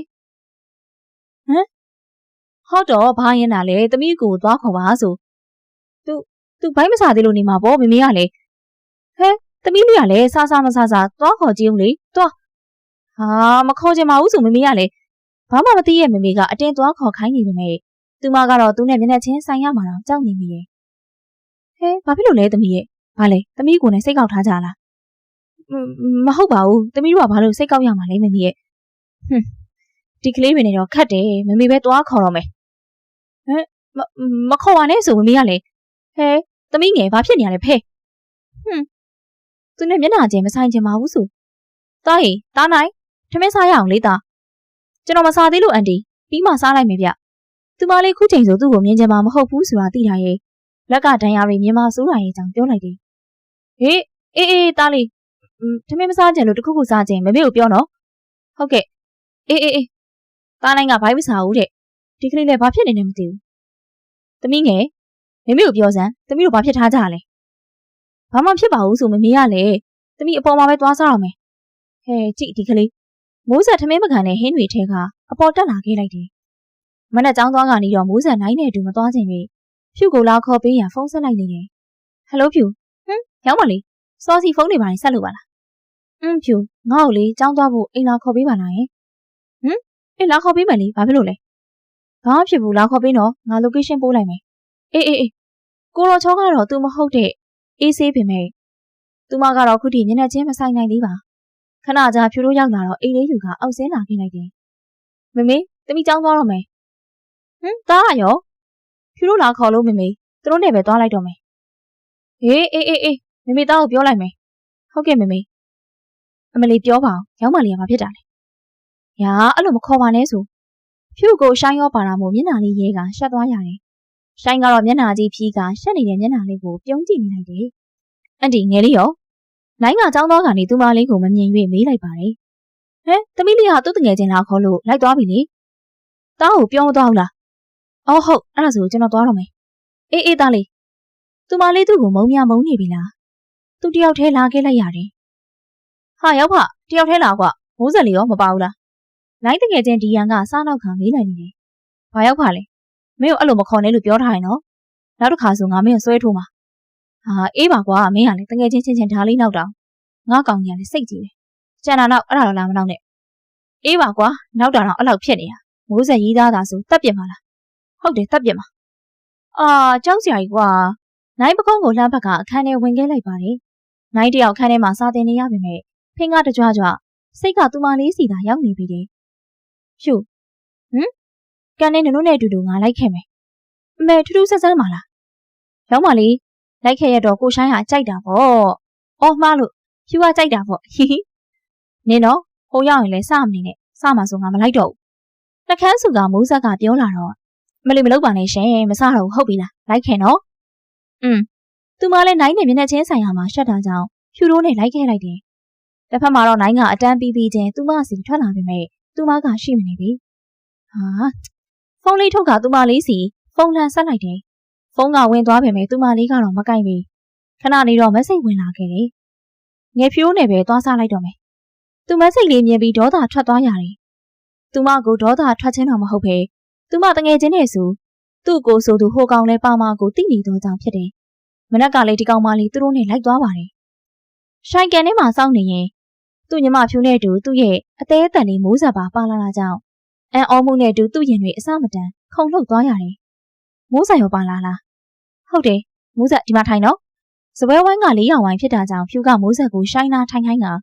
သူမကတော့တစ်ဖက်ကသူ့ကောင်လေးမိုးတောက်ရန်နာဝင်ထိုင်လိုက်တယ်မိုးဆက်လည်းရှက်သွားရပြီမဲ့ခုံကကွက်တီပဲမို့ဘာမှမပြောဘဲဝင်ထိုင်လိုက်ရတယ်ခဏကြာမိုးဆက်ပြီးတော့နိုင်ရောက်လာခဲ့တယ်တစ်ဖက်စပွဲကခုံကိုယူကမိုးဆက်နဲ့ရှိုင်းကြသူဝင်ထိုင်လိုက်တယ်ကိုအားလုံးမျိုးလုံးပြူကအံ့ဩနေကြတယ်စားလီမကြိုက်လို့လားကိုတခြားဟာမပေးရမလားထမင်းမစားပဲသူ့ကိုကြောင်ကြည့်နေတဲ့မိုးဆက်ကြောင်သူမေးလိုက်ပါတယ်ဘေးကလူတွေကိုတော့ရှိငယ်လို့ပဲမှတ်ပဲသူမကိုသာကြည့်နေလိုက်တယ်မဟုတ်ပါဘူးအားလုံးလည်းအဲ့တော့မှကိုထမင်းကိုပြန်ငုံစားနေလိုက်ကြတော့တယ်ခလေးကြနေရပဲနိုင်ဘေးသားကတီရှူးဘူးထဲမှာတီရှူးတစ်ရွက်ဆွဲထုတ်ခါစီဘေးပွားနေတော့သူမနှကန်းလေးကိုဖွားဖွားလေးတုပ်ပေးလိုက်တယ်နိုင်ရဲ့အပြုတ်မှုကိုကြည့်ပြီးရှိုင်းတီးသွားရတယ်ကျန်တဲ့နှစ်ယောက်ကတော့မျက်လုံးပြူပြီးအံ့ဩနေကြပါတယ်ဟဲ့ကိုရှိုင်းရရလားရော့ရေးဖြူလဲသူ့ကိုရေဘူးကမ်းပေးလိုက်တယ်ဟုတ်ရတယ်ငဲဟာငဲတုံးမယ်သူမလည်းနိုင်ရဲ့အပြုတ်မှုကြောင့်ဆဆချင်းကြောင်သွားရကခဏအကြာမှသတိဝင်လာလေတယ်နှကန်းသားကိုလာထီတော့အရင်လေးကနမ်းထားတာကအမှတ်ရကမျက်နှာလေးနေရဲလာရတယ်ရေရောတောင်းမလားတော်ပြီမတော့တော့နိုင်ရဲ့ထူးဆန်းတဲ့အပြုတ်မှုတွေကြောင့်မိုးဆက်လည်းအံ့ဩနေရတယ်ဟိုငယ်ဖြူတို့နဲ့ပဲအတန်းနဲ့သွားလိုက်တော့မယ်ကိုလိုင်းပိုးနေတော့နော်ငယ်လေးယူဆိုင်နော်ဟုတ်သူမလေးနဲ့ဖြူတို့ထွက်သွားကြတော့နိုင်နဲ့ရှိုင်းတာကြံရစ်ခဲ့တော့တယ်သူမလေးမြင်ကွင်းထဲကနေပျောက်ကွယ်သွားတဲ့အထိကြည့်နေလိုက်တယ်ထို့နောက်ပြန်လဲရှိုင်းနဲ့မျက်နှာချင်းဆိုင်ပြီးသွားကရှိုင်းကနိုင်ကိုသူချစ်နေရတဲ့ကောင်မလေးမိုးဆက်ရဲ့အကိုဖြစ်တာကြောင့်ပြုံးပြလိုက်နေတယ်ဒါပေမဲ့နိုင်ကတော့ရှိုင်းနဲ့ကွဲပြားစွာမျက်ခုံးတစ်ဖက်ကိုတွန်းချိုး၍ပြန်ကြည့်ပြီးထွက်လာခဲ့လိုက်တယ်ရှိုင်းကတော့ကြောင်၍ကြံနေခဲ့လေငယ်လေးကိုချစ်လားသူမတောင်းလက်စဖြောရည်လေးပင်တီးသွားရနေတယ်ဟာငယ်လေးရရလားသူမနောက်ကျောလေးကိုဖွားဖွားလေးထူပေးကပေးသွားတဲ့နေရာလေးကိုတီရှူးနဲ့လိုက်ထုတ်ပေးလိုက်တယ်ထို့နောက်ဘာမှပြောပဲငြိမ်နေတဲ့သူမကြောင့်သူစကားပြန်စားလိုက်နေတယ်ငယ်လေးကိုမေးတာဖြေဦးလေကိုငဲ့ကိုနောက်နေရမလားယင် ကိုကဘာလို့ငဲ့ကိုနောက်ပါမှာလဲဒီမှာကိုပြောပြမယ်တေချာနားထောင်ကိုငဲ့ကိုဖွင့်ပြောတဲ့ကိစ္စကလည်းနောက်နေတာမဟုတ်သလိုကိုငဲ့ကိုချစ်တဲ့အချစ်တွေကလည်းနောက်နေတာမဟုတ်ဘူးအကုန်လုံးကကိုရင်တွေကအမှန်တရားတွေပဲဒါပေမဲ့မိုးဆက်ကကိုအကိုတယောက်လိုတော်တော့ငယ်လေးကိုကအကိုမဖြစ်ချင်ဘူးကိုလည်းငယ်လေးကိုညီမတယောက်လိုမတွေးနိုင်ဘူးဒါပေမဲ့ငယ်ကတော့ကိုယောက်ျားတယောက်လိုမချစ်နိုင်ဘူးငယ်လေးတေးကြပြီလားတေးကြတယ်ကိုလည်းတေးကြတယ်ကိုကလည်းမင်းကိုအဆုံးရှုံးမခံနိုင်တာတေးကြတယ်မိုးဆက်ကတော့သူပြောတာကိုနားမလည်နိုင်ဖြစ်နေတယ်အန်ကယ်နဲ့အန်ဒီကျွန်တော်ပြောစရာရှိလို့ပါပြောလေသားကျွန်တော်ငယ်လေးနဲ့လက်ထပ်ချင်ပါတယ်သူခက်တီတီနဲ့ဆိုးလိုက်ပြင်မဲ့ဟေးမိုးဆက်ရဲ့အဖေနဲ့အမေကတော့အတိုင်းမသိအံ့ဩသွားရနေတယ်နိုင်ရဲ့မိဘတွေမဆုံးခင်ကတည်းကဂရိရှိခဲ့ပါတယ်သူတို့လည်းစီစဉ်ပေးဖို့စဉ်းစားထားပြီးသားပါဒါပေမဲ့သားကအခုလိုရုတ်တရက်ကြီးပြောလိုက်တာကြောင့်ထူးဆန်းသွားရတယ်သားနဲ့သမီးကချစ်သူတွေဖြစ်နေကြပြီလားကွမဖြစ်သေးပါဘူးကျွန်တော်ငယ်လေးကိုတင်တောင်းတင်တယ်ထားမှာပါဗျကျွန်တော်မိဘတွေထားခဲ့တဲ့အမွေတွေနဲ့ကျွန်တော်ရှယ်ယာတွေလည်းထည့်ထားပါတယ်နောက်ပြီးဒီလိုလာပြောရခြင်းကလည်းအန်ကယ်နဲ့အန်တီကိုမလေးစားသလိုဖြစ်သွားရင်ကျွန်တော်တောင်းပန်ပါတယ်ဗျရပါတယ်ကွအန်တီတို့ကလည်းစီစဉ်ထားပြီးသားပါသားကဘယ်တော့လောက်လက်ထပ်ချင်တာလဲဖြစ်နိုင်မယ်ဆိုနောက်လာကုန်တော့ပါဖယားကြီးမစောလုံးလာသားရင်ဒီနေ့ပြီးရင်ကျွန်တော်ကလည်းကြောင်းပြီးတော့မှဆိုတော့ငယ်တယောက်တည်းစိတ်မချလို့လက်ထပ်ထားချင်တာပါတစ်တောင်းဝင်လည်းပြင်ဆင်ထားပြီးသားမလို့အန်ကယ်တို့အန်တီတို့သဘောပါဗျအဲ့ဒါတွေအန်ကယ်တို့အတွက်မလိုပါဘူးသားနဲ့သမီးလေးရဲ့သဘောထားပါပဲကွယ်မမီနော်သမီးလုံးဝလက်မထပ်နိုင်ဘူးသမီးမှာချစ်သူရှိနေလို့လားကွယ်ချစ်သူမရှိပါဘူးဒါပေမဲ့ကိုကိုသမီးကအကိုတယောက်လိုပဲသဘောထားတာပါဒါပေမဲ့သားနိုင်ကသမီးကိုတကယ်ချစ်တဲ့ပုံပါကွယ်နောက်ပြီးအရင်ကဂရိစကားတွေလည်းရှိခဲ့တယ်ကွယ်သားနိုင်ရဲ့မိဘတွေနဲ့မမေတို့ကမိတ်ဆွေပဲဆိုတာထက်ကျေးဇူးရှင်တွေလို့ပုံမှန်တယ်သမီးရဲ့အဲ့ဒါကြောင့်မမေတို့ဂရိကိုမပယ်ရှားနိုင်ဘူးကွယ်အဲ့ဒါနဲ့ပဲသမီးကမချစ်မနစ်တတ်တဲ့သူနဲ့လက်ထပ်ရမှာလားမမီရဲ့သူမလေးသူမမိခင်ရင်ဝင်ထဲဝင်ကငိုရှိုက်နေလိုက်တယ်မမေတို့အခုရှိနေတဲ့စီးစိမ်တွေကမမေတို့ပိုင်ဆိုင်တာတွေမဟုတ်ဘူးသမီးရဲ့သားနိုင်ရဲ့မိဘတွေကြောင့်ပဲသမီးလေးမမီတို့ကိုနားလည်ပေးပါကွယ်သမီးလေးလက်ထပ်ဖို့ကိုပဲပြင်ဆင်ထားစီခြင်းနဲ့မမေတို့ကလည်းစီစဉ်ထားပေမဲ့သားနိုင်ကတောင်းဆိုလာတာဆိုတော့မုန်းတယ်အရာမုန်းတယ်သမီးလေးကဘာပြောလဲသမီးလေးကလက်မခံဘူးရှင်အခုလဲငိုနေရှာတယ်အင်းဘောသူလည်းချက်ချင်းကြီးဆိုတော့ဒါပေမဲ့သမီးလေးကိုတခြားသစိမ်းလက်ထဲထည့်ရတာထက်ဆိုင်ရင်သားနိုင်လက်ထဲတော့စိတ်ချရတာပေါ့အင်းမကျမလည်းသူတို့ချင်းချင်းအဆင်ပြေသွားကြဖို့ပဲမျှော်လင့်နေတာပါပဲရှင်ဘယ်လိုလုပ်လိုက်တာလဲမျက်နှာလေးကငိုထားလို့ရဲနေကနိုင်ဦးသွားခေါ်လိုက်တယ်ခါတိုင်းလိုကိုတို့အပားတို့လည်းသူမမခေါ်ချင်တော့ပါသူမယုံကြည်မှုရိုက်ချိုးခံလိုက်ရတယ်လို့သူမခံစားလိုက်ရတယ်ဘာလို့လဲငယ်လေးသူကတော့အေးလူလူပဲပြန်ပြေးလိုက်တယ်လက်ထပ်ဖို့ကိစ္စငယ်လုံးကလက်မခံနိုင်ဘူးနော်ကိုပြောပြီးသားပဲလေကိုလည်းမင်းကိုအဆုံးရှုံးမခံနိုင်တာသိကြပါတယ်လို့မျက်ခုံးလေးပင့်ကပြောလိုက်ပုံကအမြင်ကတ်ချင်စရာငယ်သဘောမတူပဲအတင်းကျပ်လုပ်လို့ကတော့ငယ်ရှင်းအောင်မုန်းပါနော်မုန်းပေါ့ကိုရင်ခွင်ထဲနေပြီးပဲကို့ကိုမုန်းလိုက်ပါသူများရင်ခွင်ထဲရောက်မအောင်တော့ကိုရင်နာနာနဲ့မကြည့်နိုင်ဘူးသူရင်ထဲမှာလည်းပူလောင်ကနာကျင်နေရပါတယ်ငယ်လေးရေအမုန်းနေဆိုတဲ့စကားတစ်ခုနဲ့တင်ကိုအချိန်ချင်းသိနေပါပြီဒါပေမဲ့ကိုငယ်လေးကိုအဆုံးရှုံးမခံနိုင်ဘူးကို့မှာဘယ်သူမှမရှိတော့ငယ်လေးတယောက်ပဲကို့မှာရှိတော့လို့ပါကိုထားကြောင်ငယ်လေးကိုဆုံးရှုံးမှာအကြောက်ဆုံးနေရှင်ကငယ်ကိုချစ်တာမဟုတ်ဘူးရှင်ကအတ္တကြီးဟာသိရလားသူမမျက်ရည်လေးတွေဝဲကသူ့ကိုပြောလာခဲ့တယ်ချစ်မတော့ပိုင်ဆိုင်ကျင်တာပဲငယ်အဲ့ဒါကိုမှငယ်လေးကအတ္တလို့ဆိုချင်ရင်လေဟုတ်တယ်အဲ့ဒါကိုရဲ့ချစ်အတ္တတွေသူမလေးလည်းသူစကားတွေကိုစက်နားမထောင်ချင်တော့တာကြောင့်ထွက်လာခဲ့လိုက်တော့တယ်နိုင်ကတော့သူမနောက်ကျောလေးကိုကြည့်လို့ပေါ့မေမေတမိเจ้าကိုဖြူရိုးနေပဲသွားတော့မယ်ဟဲ့တမိသားနဲ့သွားလေသူမစကားပင်မဆုံးလိုက်သူမလေးကထွက်သွားလိုက်တယ်ဩဒီကလေးနဲ့တော့လေမိုးဆက်ဘာဖြစ်တာလဲမျက်နှာလည်းမကောင်းပါလားသူမလေးကောင်းပေါ်စတဲ့ကလေးကဘာမှမပြောရဲအပြုံးရည်လည်းမရှိဘူးရှိုင်းလည်းသတိထားမိပါလေသူမမျက်နှာလေးကိုအရိပ်လိုကြည့်နေသူမို့သူမလေးမျက်နှာမကောင်းတော့ဘာကိစ္စမှမသိပဲသူလည်းစိတ်မကောင်းပါချင်းမိုးဆက်ဖြူကသူမခေါ်တာကိုအနာနာကက်နေပေမဲ့မကြားပုံရတဲ့မိုးဆက်ကြောင့်လက်ကလေးကိုအသာလှုပ်ခါထပ်ခေါ်လိုက်တယ်သူမအတွင်းနဲ့သူမစိတ်ရောက်နေတာမို့ဘာမှမကြားပါကြီးနေဘာဖြစ်နေရလဲလို့တခုခုအစင်မပြေရရှိလို့လားငါ့ကိုပြောပြလေဟာငါကူညီနိုင်တာရှင်ကူညီမှာပေါ့ဟာမဟုတ်ပါဘူးငါအဆင်ပြေပါတယ်အဆင်ပြေရဲလို့ဆိုလိုက်ပေမဲ့သူမမျက်နှာလေးကညှိုးငင်စွာဖြူငါဒီနေ့ကြောင်းမသွားချင်ဟာနင်ကဘယ်သွားချင်လို့လဲ ငါတို့သွားကြမယ်လေကိုရှိုင်းနဲ့လိုက်မယ်မလားလိုက်မယ်လေသူမလေးပါမယ်ဆိုတော့သူကတော့အတိုင်းထက်အလုံးပေါ့အဲ့ဒါဆိုတို့ရုပ်ရှင်ကိုအရင်သွားကြမယ်လေနော်အော်မိုးတော့ကိုလည်းခေါ်လိုက်နော်ဒါနဲ့ပဲအเจ้าကိုဥတီနေတဲ့ကားလေးကရုပ်ရှင်ရုံဘက်ဥတီလာခဲ့လိုက်တယ်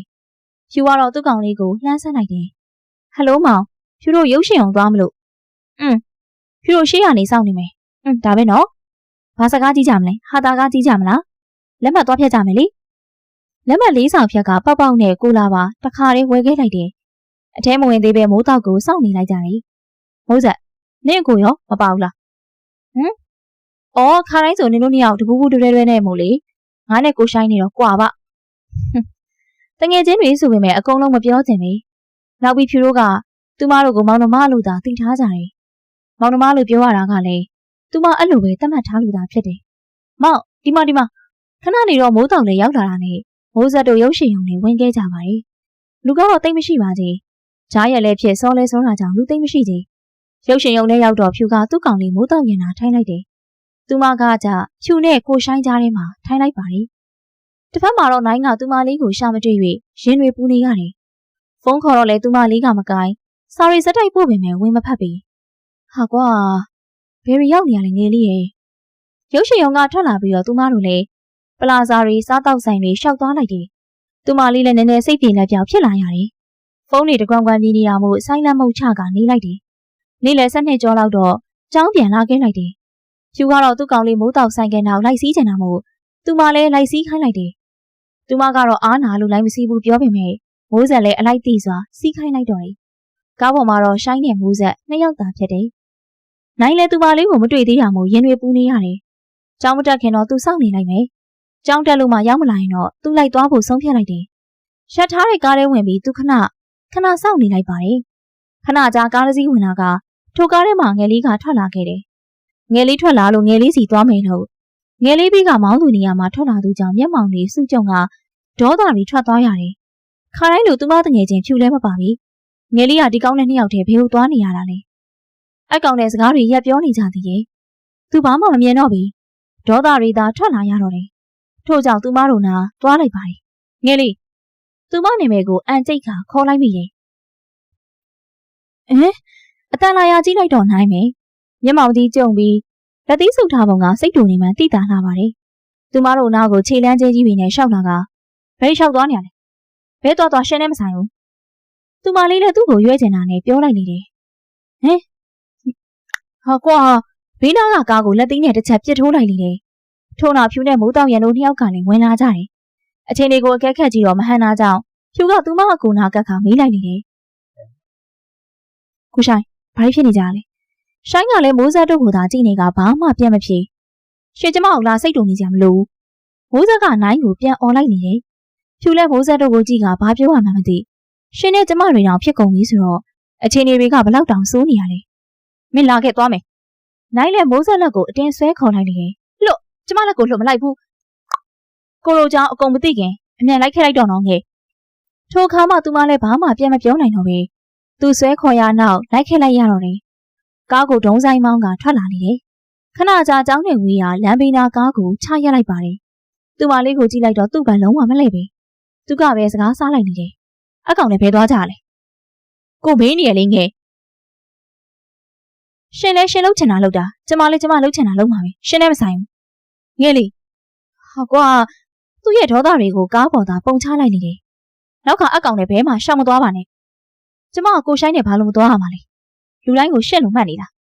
ာမျက်နှာလေးမဲ့ပြီးသူမနိုင်ကိုခနဲ့တယ်လို့ပြောလိုက်လေတယ်ဘာမင်းဘာလို့ဆိုလိုတာလဲငယ်လေးကိုကဘာတွေများလုပ်နေလို့လဲမျက်မှောင်ကျုံကသူမလေးရဲ့ပခုံးလေးကိုကိုင်းလှုပ်ပြီးမေးလိုက်တော့ရှင့်ကိုရှင်အတိဆုံးဖြစ်မှာပေါ့ငါမင်းကိုလက်ထပ်မှာကိုပြောချင်တာလားအဲ့ဒါကိုမင်းကိုချစ်လို့လုပ်ခဲ့တာပဲမင်းဘာပြောကိုကတော့အမင်္ဂလာပွဲကိုရအောင်စီစဉ်ရမှာပဲသူမလေးနဲ့သူ့ရဲ့ဆက်ဆံရေးကခက်ကြဲကြဲဖြစ်လာခဲ့ပါတယ်ဒါပေမဲ့သူလည်းမတတ်နိုင်သူမအဆုံးရှုံးမခံနိုင်တာခုဆိုသူမနဲ့ဟိုကောင်ကပိုရင်းနေလာနေတယ်ဒီပွဲမှာသူကဓာတ်တာပေါ့ဒါပေမဲ့အချစ်ရှုံးသမားဓာတ်တာတော့မဟုတ်ဘူးအချစ်ကြီးရဲ့ဓာတ်တာပါသူမလေးနဲ့ရှိုင်းကတော့ဖြူကျေးစုကြောင့်ပိုရင်းနေလာရတယ်မိုးဆက်ဒီနေ့အစားနေလိုက်တာနေမကောင်းလားမဟုတ်ပါဘူးမိုးဆက်သိမ့်မစားလို့ပါသူမတို့လက်ထပ်ဖို့ကတပတ်တာလူတော်တယ်သူမနိုင်ကိုမမုန်းပါ ငငယ်တည်းကအတူနေခဲ့ရသူမျိုးတန်ရောစင်တွဲမိပါတယ်ဒါပေမဲ့အခုလိုရုတ်တရက်ကြီးယောက်ျားတစ်ယောက်ဖြစ်ပြောင်းချစ်ဖို့ကသူမအတွက်ဘလို့မှမဖြစ်နိုင်ဘူးနောက်ပြီးတော့သူမကမိဘတွေစီစဉ်လို့ဆိုရဲခေါင်းစဉ်ကြီးနဲ့လည်းလက်မထက်ချင်ဘူးမေမေဟေးသမီးလေးသမီးမင်္ဂလာမဆောင်နိုင်ဘူးမေမေဖះရေသမီးဘာလို့ဆိုလို့ကျင်တာလဲသမီးမိုးဆက်ရဲ့အမေကသူမရင်ပတ်လေးဖိကမေးလာခဲ့တယ်မေမေတို့ဂရိအတိုင်းသမီးလက်ထပ်ပါမယ်မေမေဒါပေမဲ့သမီးမင်္ဂလာတော့မဆောင်ချင်သေးဘူးသမီးရဲ့လက်ထပ်ပြီးမင်္ဂလာမဆောင်ဘူးဆိုတာအတိတ်ပဲရှိလို့လားသမီးရဲ့ရှိပါတယ်မေမေရဲ့သမီးသူနဲ့အကျဉ်းယုံပဲလက်မှတ်ထိုးလိုက်မယ်လေမင်္ဂလာပွဲရတော့သမီးလည်းကြောင်းမှမပြီးသေးရမေမေရဲ့သမီးသားနိုင်နဲ့ပြောကြည့်ပါကွယ်ဟုတ်ငယ်ပြောတာအတိတ်ပဲရှိလို့လားငယ်ရဲ့တသက်မှာတစ်ခါဆောင်ရတဲ့မင်္ဂလာကိုငယ်ကမလုပ်ချင်ဘူးဆိုတော့သူမလာပြောတဲ့စကားကြောင့်သူ့အလိုမကျပြီကျမလည်းပြောပြီးသားပဲကြောင်းလည်းမပြီးသေးတော့ကောင်းပြီလေငယ်အခုမင်္ဂလာမဆောင်ချင်သေးဘူးဆိုရင်ကြောင်းပြီးရတယ်မင်္ဂလာဆောင်ရမယ်အဲ့ထက်တော့ကိုလိုက်လျောမပေးနိုင်ဘူးဒီနေ့ကသူနဲ့ငယ်တို့လက်မှတ်ထိုးမယ်နေပြီငယ်ဆန္ဒအတိုင်းမင်္ဂလာပွဲကိုတော့မလုပ်ခဲ့ပဲအိမ်မှာလူကြီးတွေခေါ်ပြီးတာအကျဉ်းယုံလေးလုပ်လိုက်တယ်ဘုန်းကြီးကျောင်းမှာလည်းစိုးနဲ့ဝတ္ထုမီသွားကက်လိုက်နေတယ်သားတို့ကအခုဗမာနေဖို့စီစဉ်ထားလေကွမမေတို့နဲ့ပဲဆက်နေပါလားလက်ထပ်ပြီးကြပြီမို့သူတို့ရဲ့ဆန္ဒကိုမိုးဆက်မမေကမေးလိုက်နေတယ်ကျွန်တော်အိမ်နဲ့ခြံစီစဉ်ပြီးပါပြီဗျအတီယိုးနဲ့လည်းမဝေးပါဘူးသူမနဲ့မလက်ထပ်ခင်ကလေးကသူစိတ်တိုင်းချခြံလေးဝယ်ပြီးအိမ်လေးကိုပြုပြင်ထားလေတယ်နှစ်ထပ်တိုင်လေးကိုမှအတွင်းကန်းလေးတွေကလည်းရှုပ်ရှက်ခတ်မနေပဲရှင်းရှင်းလေးနဲ့မျက်လုံးအေးစိမ်မဲ့အယောင်လေးတွေရွေးဆင်ထားလေတယ်အော်အေးပါကွယ်သူမလေးကတော့ဘာမှဝင်မပြောဘူးအဲ့မှာသွားနေရလေအစင်တော့ပြေးပါတယ်တကယ်လို့ဒီအိမ်မှာဆိုသူနဲ့အစင်မပြေရင်မမေတို့ကသူမကိုသာပြောမှအမှန်အေးမမေတို့စီလည်းမကြလာလေကြပေါ့ကွယ်သမီးလေးကလည်းအရင်လိုသားကိုမစိုးတော့နဲ့နော်ဟုတ်ဖေဖေကတော့ဘာမှသိမပြောလို့ပါဘူးကွယ်သားနဲ့သမီးတိတ်မြတ်နေကြရင်အစင်ပြေပါပြီဟုတ်စိတ်ချပါဗျငယ်ကကျွန်တော်ကိုယ်တိုင်ချက်လို့လက်ထပ်ယူထားတဲ့မိန်းကလေးပါသူ့စိတ်ချမ်းသာအောင်ထားမှာပါလင့်ဝတ်တရားကြေပွန်အောင်လဲကျွန်တော်ကြိုးစားမှာပါသူမလေးမျက်နှာလေးကိုအပြုံးလေးနဲ့ကြည့်ကဂရီစကားဆိုလိုက်တယ်ကြားတယ်နော်သမီးကလည်းမယောဝတ်တရားကြေပွန်ရမယ်အရင်လိုကလေးလုပ်လို့မရတော့ဟုတ်ပြီလားဟုတ်ကဲ့ပါမမေရဲ့ကဲဟုတ်ပါပြီကွယ်ခုကလူတွေပဲအရင်ပြောင်းကြမှာမလားပစ္စည်းတွေကမနဲ့ဖြန်းမှဖြစ်သေးကြလေဟုတ်ကဲ့ကျွန်တော်လည်းအဲ့လိုပဲလုံးမလို့ပါဗျအေးအဲ့ဒါဆိုမောင်ခင်သွားကြလေမမီးကလည်းငယ်တို့တားနေတာပဲငယ်ကမမီးနဲ့မှမခွဲချင်ပါဘူးဆိုနှကန်းလေးစုကပြောလိုက်တော့အမလီအချွဲလေးကတော့မမေကိုမခွဲနိုင်လာတွေ့ပေါ့သမီးရဲ့သူသမီးအချွဲလေးကိုကြည့်ရင်ပြုံးကပြောလိုက်တယ်ဟုတ်ငယ်ကနေ့တိုင်းလာမှာအဲ့ဒါဆိုကိုတို့အန်ကယ်တို့အန်တီတို့ခရောရအောင်ငယ်သူမလေးတို့လည်းသွားတော့မှာမို့ဖေဖေနဲ့မေမေကိုခရောလိုက်ကြပါတယ်ဒီလန်တီမီကအိုအောင်မင်းဟာပေါင်းရပါစေကွယ်နင်းနဲ့လာရွှေနဲ့မြလို့လိုက်ဖက်ညီပြီးစီးပွားရေးလက်လာပါတွေနဲ့ပေါ်များပါစေကွယ်သားသမီးရတနာတွေလည်းအများကြီးထွန်းကားပါစေကွယ်မိုးဆက်ဖေးကစုပြီးပေးလိုက်ပါတယ်။အိုးဖေဖေကလည်းသူမမျက်နှာလေးတွေရဲတက်လာကရှက်သွေးဖျားသွားရတော့တယ်။သူမလေးရှက်သွေးဖျားနေပုံလေးကြည့်ပြီးနိုင်မှာအချစ်တွေပိုနေရပါတယ်။အဲ့ဆိုကျွန်တော်တို့သွားတော့မယ်ဗျ။အေးအိမ်ရှိမှရက်ထားတဲ့ကားလေးစီသွားပြီးသူမလေးတက်ဖို့ကားတကားအရင်ဖွင့်ပေးလိုက်ပါတယ်။သူမလေးတက်ပြီးမှသူကတစ်ဖက်ကမောင်းသူနေရဝင်ထိုင်လိုက်နေတယ်။သူမလေးကသူ့ကိုအရန်ခါခါတီးတီးမဖြစ်တော့ပဲအရင်လိုတော့ပြန်မဖြစ်သေးပေမဲ့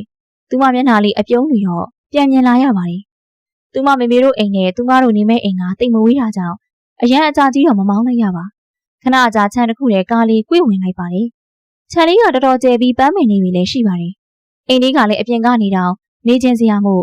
သူ့သဘောကျမိပါတယ်။ကားလေးရက်ချင်းကားပေါ်ကအပြေးဆင်းကအိမ်အတွင်းပတ်ကြည့်လိုက်တယ်။ဝါလှလိုက်တာပတ်ကြည့်ရင်သူမရေရွတ်လိုက်တယ်။ဒီအိမ်လေးကိုသူမတော်တော်သဘောကျနေမိတယ်။ကလေးလေးကြလို့အိမ်လေးကိုအပေါ်တက်လိုက်အောက်ဆင်းလိုက်ပတ်ကြည့်နေပုံကချစ်စရာအတီးပဲ။မျက်လုံးလေးတွေကလည်းအယောင်လက်လေးပုံကသူမသဘောကျနေမှန်းသိတာပါလေ။သူလည်းသူမလေးနောက်အပေါ်လိုက်တက်လိုက်တယ်။အပေါ်ရောက်တော့သူမလေးကအခန်းလေးပဲဖွင့်ကလိုက်ကြည့်နေလေတယ်။ငယ်ဒီခန်းယူမယ်။ငယ်လေးဘာပြောချင်တာလဲ။သူမဘာပြောချင်မှန်းသူနားမလည်သေးပေ။ငယ်ဒီခန်းယူမယ်လို့ရှင်ကတော့ကြိုက်တဲ့ခန်းယူပေါ့။ငယ်ကကိုတို့အခန်းခွဲအိမ်မယ်လို့ပြောချင်တာလား။လက်ထပ်ပြီးရတော့အခန်းခွဲပြီးနေရအောင်လေတဲ့။လေဟာကိုတို့လက်ထပ်ပြီးသားလေအခန်းခွဲလို့ပဲဖြစ်မလဲကွာပြီးတော့ဒီညမင်္ဂလာဦးညလေသူ့ထံမှာမင်္ဂလာဦးညဆိုတာကြောင့်သူမမျက်နှာလေးမှာရဲထွက်ပြီးရှက်သွေးဖြာလာပါတော့တယ်အာမသိဘူးငယ်ကတော့အခန်းခွဲဖို့ဆုံးဖြတ်ပြီးသွားပြီးတော့ငယ်တို့ကမင်္ဂလာဆောင်ရသေးရလည်းမဟုတ်ဘူးလေနှကန်းလေးစုကထင်းငေါ်စွာပြောလိုက်တော့အဲ့ဒါ ငယ်မဆောင်ရင်သေးလို့ကိုကစောင့်နေရလေဟုတ်တယ်လေသူဆန္ဒတိုင်းသာဆိုမင်္ဂလာဆောင်ပြီးရကြပေါ့သူအနှစ်နဲ့ခါကချစ်ခဲ့ရတဲ့သူမကိုပိုင်ဆိုင်ရပြီဆိုပြီးခက်ခက်နာနာကိုဂုံပြူမင်္ဂလာပွဲတွေကျင်းပပြစ်လိုက်အောင်ပါဒါပေမဲ့ဘာဒါပေမဲ့လေအခန်းခွဲရေးဖို့တော့ကိုခွင့်မပြုနိုင်ဘူးငယ်လက်မခံရင်တော့ကိုအန်တီတို့ဖုန်းဆက်တိုင်းလိုက်ပါပဲမျိုးလုံးလေးကမေးစင်းကညက်ကြဲကြဲပြောလိုက်တော့အကျင့်ကိုမကောင်းမမေတို့ကိုသွားတိုင်မှာတော့သူမအပြောခံရမှာပေါ့ဒီလူသူမကိုဆိုချင်းချောက်ဖို့ကြည့်ပဲအရင်ကသူမသိခဲ့တဲ့ကိုနိုင်ရောဟုတ်ရဲ့လားစက်ကားတွေတဲကလို့ဝိညာဉ်များပြောင်းသွားလားဒါပေမဲ့ငယ်လေးစိတ်ချငယ်လေးမကြည့်လို့ရင်ကိုငယ်လေးကိုဘာမှမလုပ်ဘူးသိကြလားသူ့ကိုယုံရမှာလားသူလှုပ်ချင်ဘယ်တော့ကတားရတာကြလို့ပြီးတော့လေရှင့်ကလေးနဲ့ရှင်တော့ဂရိလာဖြတ်လို့ကတော့ရှင့်ဟာကိုဖြတ်ပြမယ်ခက်တီတီနဲ့သူမလေးကကျင်းလိုက်နေတယ်အောင်မလေးဗျာသူမစကားကြောင်တိုင်းမှာမျက်ခုံးလေးဖြစ်ရင်ဒရွေးလေးတစ်ချက်မျိုးချလိုက်ပါတယ်သူမလေးကတော့ပြောချင်အားပြောပြီးအခန်းထဲဝင်သွားလိုက်တယ်သူလည်းခေါင်းလေးရမ်းကသူမလေးနောက်ကလိုက်ဝင်ခဲ့လိုက်တယ်ငယ်လေးညစာစားမယ်ရောက်ကလေးကအိပ်ရာထဲမှာဖုန်းသုံးနေသောကောင်မလေးကိုလှမ်းခေါ်လိုက်ပါတယ်ဟွာမှုေးနေရပဲဘယ်ရရလဲသူမအောက်ဆင်းလာတာနဲ့ဟင်းလန့်တွေကသူ့ကိုဆွဲဆောင်နေတယ်ဘဲကရရမှာလေချက်ထားတာပေါ့ဗျချက်ထားတာဘသူချက်ထားတာလဲသူမလေးကရောက်ကလေးကအခန်းထဲမှာပဲနေရမှုဘာမှမသိဘူး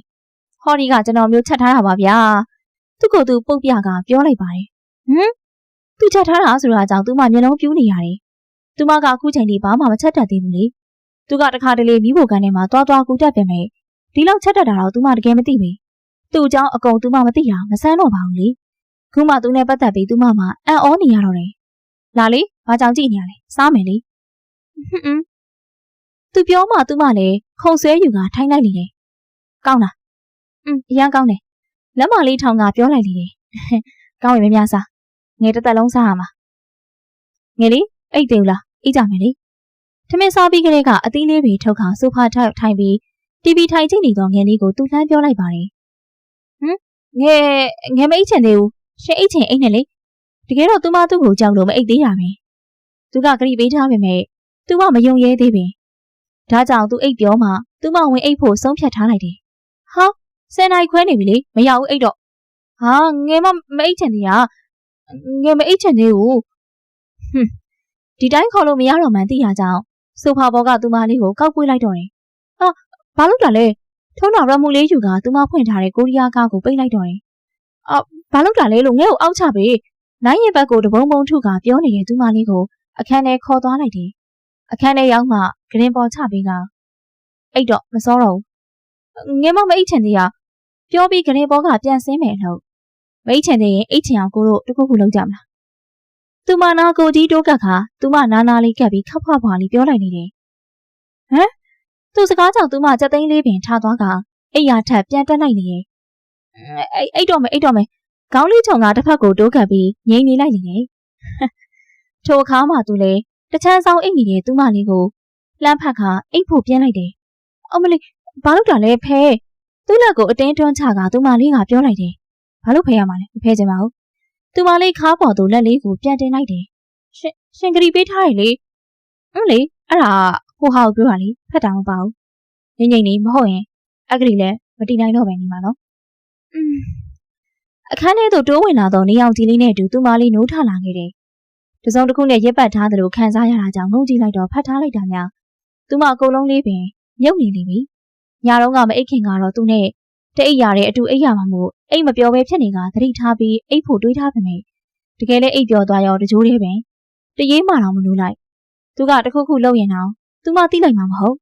တင်းကျပ်နေတဲ့အထီးတွေးကြောင့်သူမသူ့လက်တွေကိုဖယ်ခွာဖို့ကြိုးစားလိုက်တယ်သို့ပေမဲ့လက်တွေကဆွဲခွာလို့မရတဲ့ပြင်ပုံမတင်းကျပ်စွာထွေးပွေခံလိုက်ရတယ်နိုးပြီလားနိုင်သူရှိကသူ့ရဲ့ဇနီးမယားပူပူနွေ့နွေ့လေးပြုံးကြည့်ကပြောလိုက်တယ်မိမတယောက်ရဲ့အလှဆုံးချိန်ကအိယာနိုးစာချင်းဆိုတာသူ့ရဲ့ငယ်လေးကိုပြောတာဖြစ်လိမ့်မယ်နှလုံးလေးတွေပြည့်လို့ပါးလေးတွေလည်းဖောင်းနေကနှကန်းလေးတွေဆိုရဲတွတ်လို့နေတယ်တကယ်ချစ်စရာလေးမလို့သူ့မှာချစ်မဝရှုမဝဖြစ်နေရနေတယ်ဒီမှာကျမပြောတာမကြောက်လားသူမကိုလှုပ်ပေးဖို့ပြောတာကိုဘာမှပြန်မပြောပဲသူမကိုသာပြုံးကြည့်နေတဲ့သူကြောင့်လက်မောင်းကိုတစ်ချက်ခတ်ဆက်ဆန်လေးလှမ်းရိုက်ခါပြောလိုက်တယ်sorry ငယ်ပါပြောရလေသူမလေးရိုက်ခါပြောတော့မှသူမရိုက်လိုက်တဲ့လက်မောင်းလေးကိုပုတ်ခါမချုံမချင်ရုပ်ကလေးနဲ့ပြန်မေးလိုက်တယ် ငဲ့ကိုလှုပ်ပေးလို့အသက်ရှူချက်လာပြီသူမကိုဖတ်ထားတဲ့သူ့လက်တွေကိုကြည့်ခါပြောလိုက်တယ်အော်ထိုအခါမှသူမကိုလေးကိုလှုပ်ပေးလိုက်ပါတယ်လို့ဖြစ်နေရလဲကွာမျက်နှာလေးရတယ်ရှုံလို့မဲ့လို့ရှုံမဲ့နေတဲ့သူမမျက်နှာလေးကိုကြည့်ပြီးပါးလေးကိုဖွားဖွားတစ်ချက်နမ်းလိုက်ပါတယ်ဟွာရှင်မလုပ်တာလေသူနမ်းလိုက်တဲ့သူမပါးလေးကိုပုတ်ခါသူ့ကိုထုရိုက်လိုက်တယ်ကိုမိမလေးကို morning kiss ပေးရလေဒါက morning kiss မခေါ်သေးဘူးနော် kiss ဆိုတာပြောနေရင်သူမလေးနှခမ်းနားကိုတိုးကက်ရန်ရှာလာတော့သူ့ကြောင့်တော်တော်ညစ်ပတ်တဲ့လူထွက်သွားသူမဘေးနားကခေါင်းအုပ်လေးနဲ့ပြစ်ပေါက်ခါတွန်းထုတ်လိုက်တယ်ဘလို့လူမှမသိဘူးအရှက်ကိုမရှိဘူးတကယ်ပဲသူမသိခဲ့တဲ့ကိုနိုင်ရောဟုတ်ရဲ့လားကိုမျက်နှာသွားတဲ့အောင်မယ်ပြီးရင်အန်တီနဲ့အန်ကယ်တို့စီသွားကြမယ်ရှက်ရမ်းနေတော့သူမမျက်နှာလေးကိုပြုံးကြည့်ကသူရေချိုးကန်းထဲဝင်လိုက်ပါတယ်မျက်နှာတက်မလို့ဝင်ခဲ့ပေမဲ့ရေချိုးကန်းထဲရောက်တော့ရေပါတစ်ခါတည်းချိုးပြစ်လိုက်တယ်ရှားလိုက်တာပြီးရင်မမီတို့စီသွားမယ်ဆိုတာကြောင့်သူမလောနေလေတယ်သူကခုထိထွက်မလာသေးဘူးသူမလည်းမျက်နှာတက်ပြီးမှပြင်ဆင်လို့ရမှာမဟုတ်လားထို့ကြောင့်သူမလည်းစိတ်မရှိလာကရေချိုးကန်းနာသွားပြီးတကားခောက်လိုက်တယ်ရှစ်မပြီးအမလေးသူမတကားခောက်ပြီးစကားပြင်မဆုံးသေးထွက်လာတဲ့သူ့ကြောင့်သူမလန့်သွားရတယ်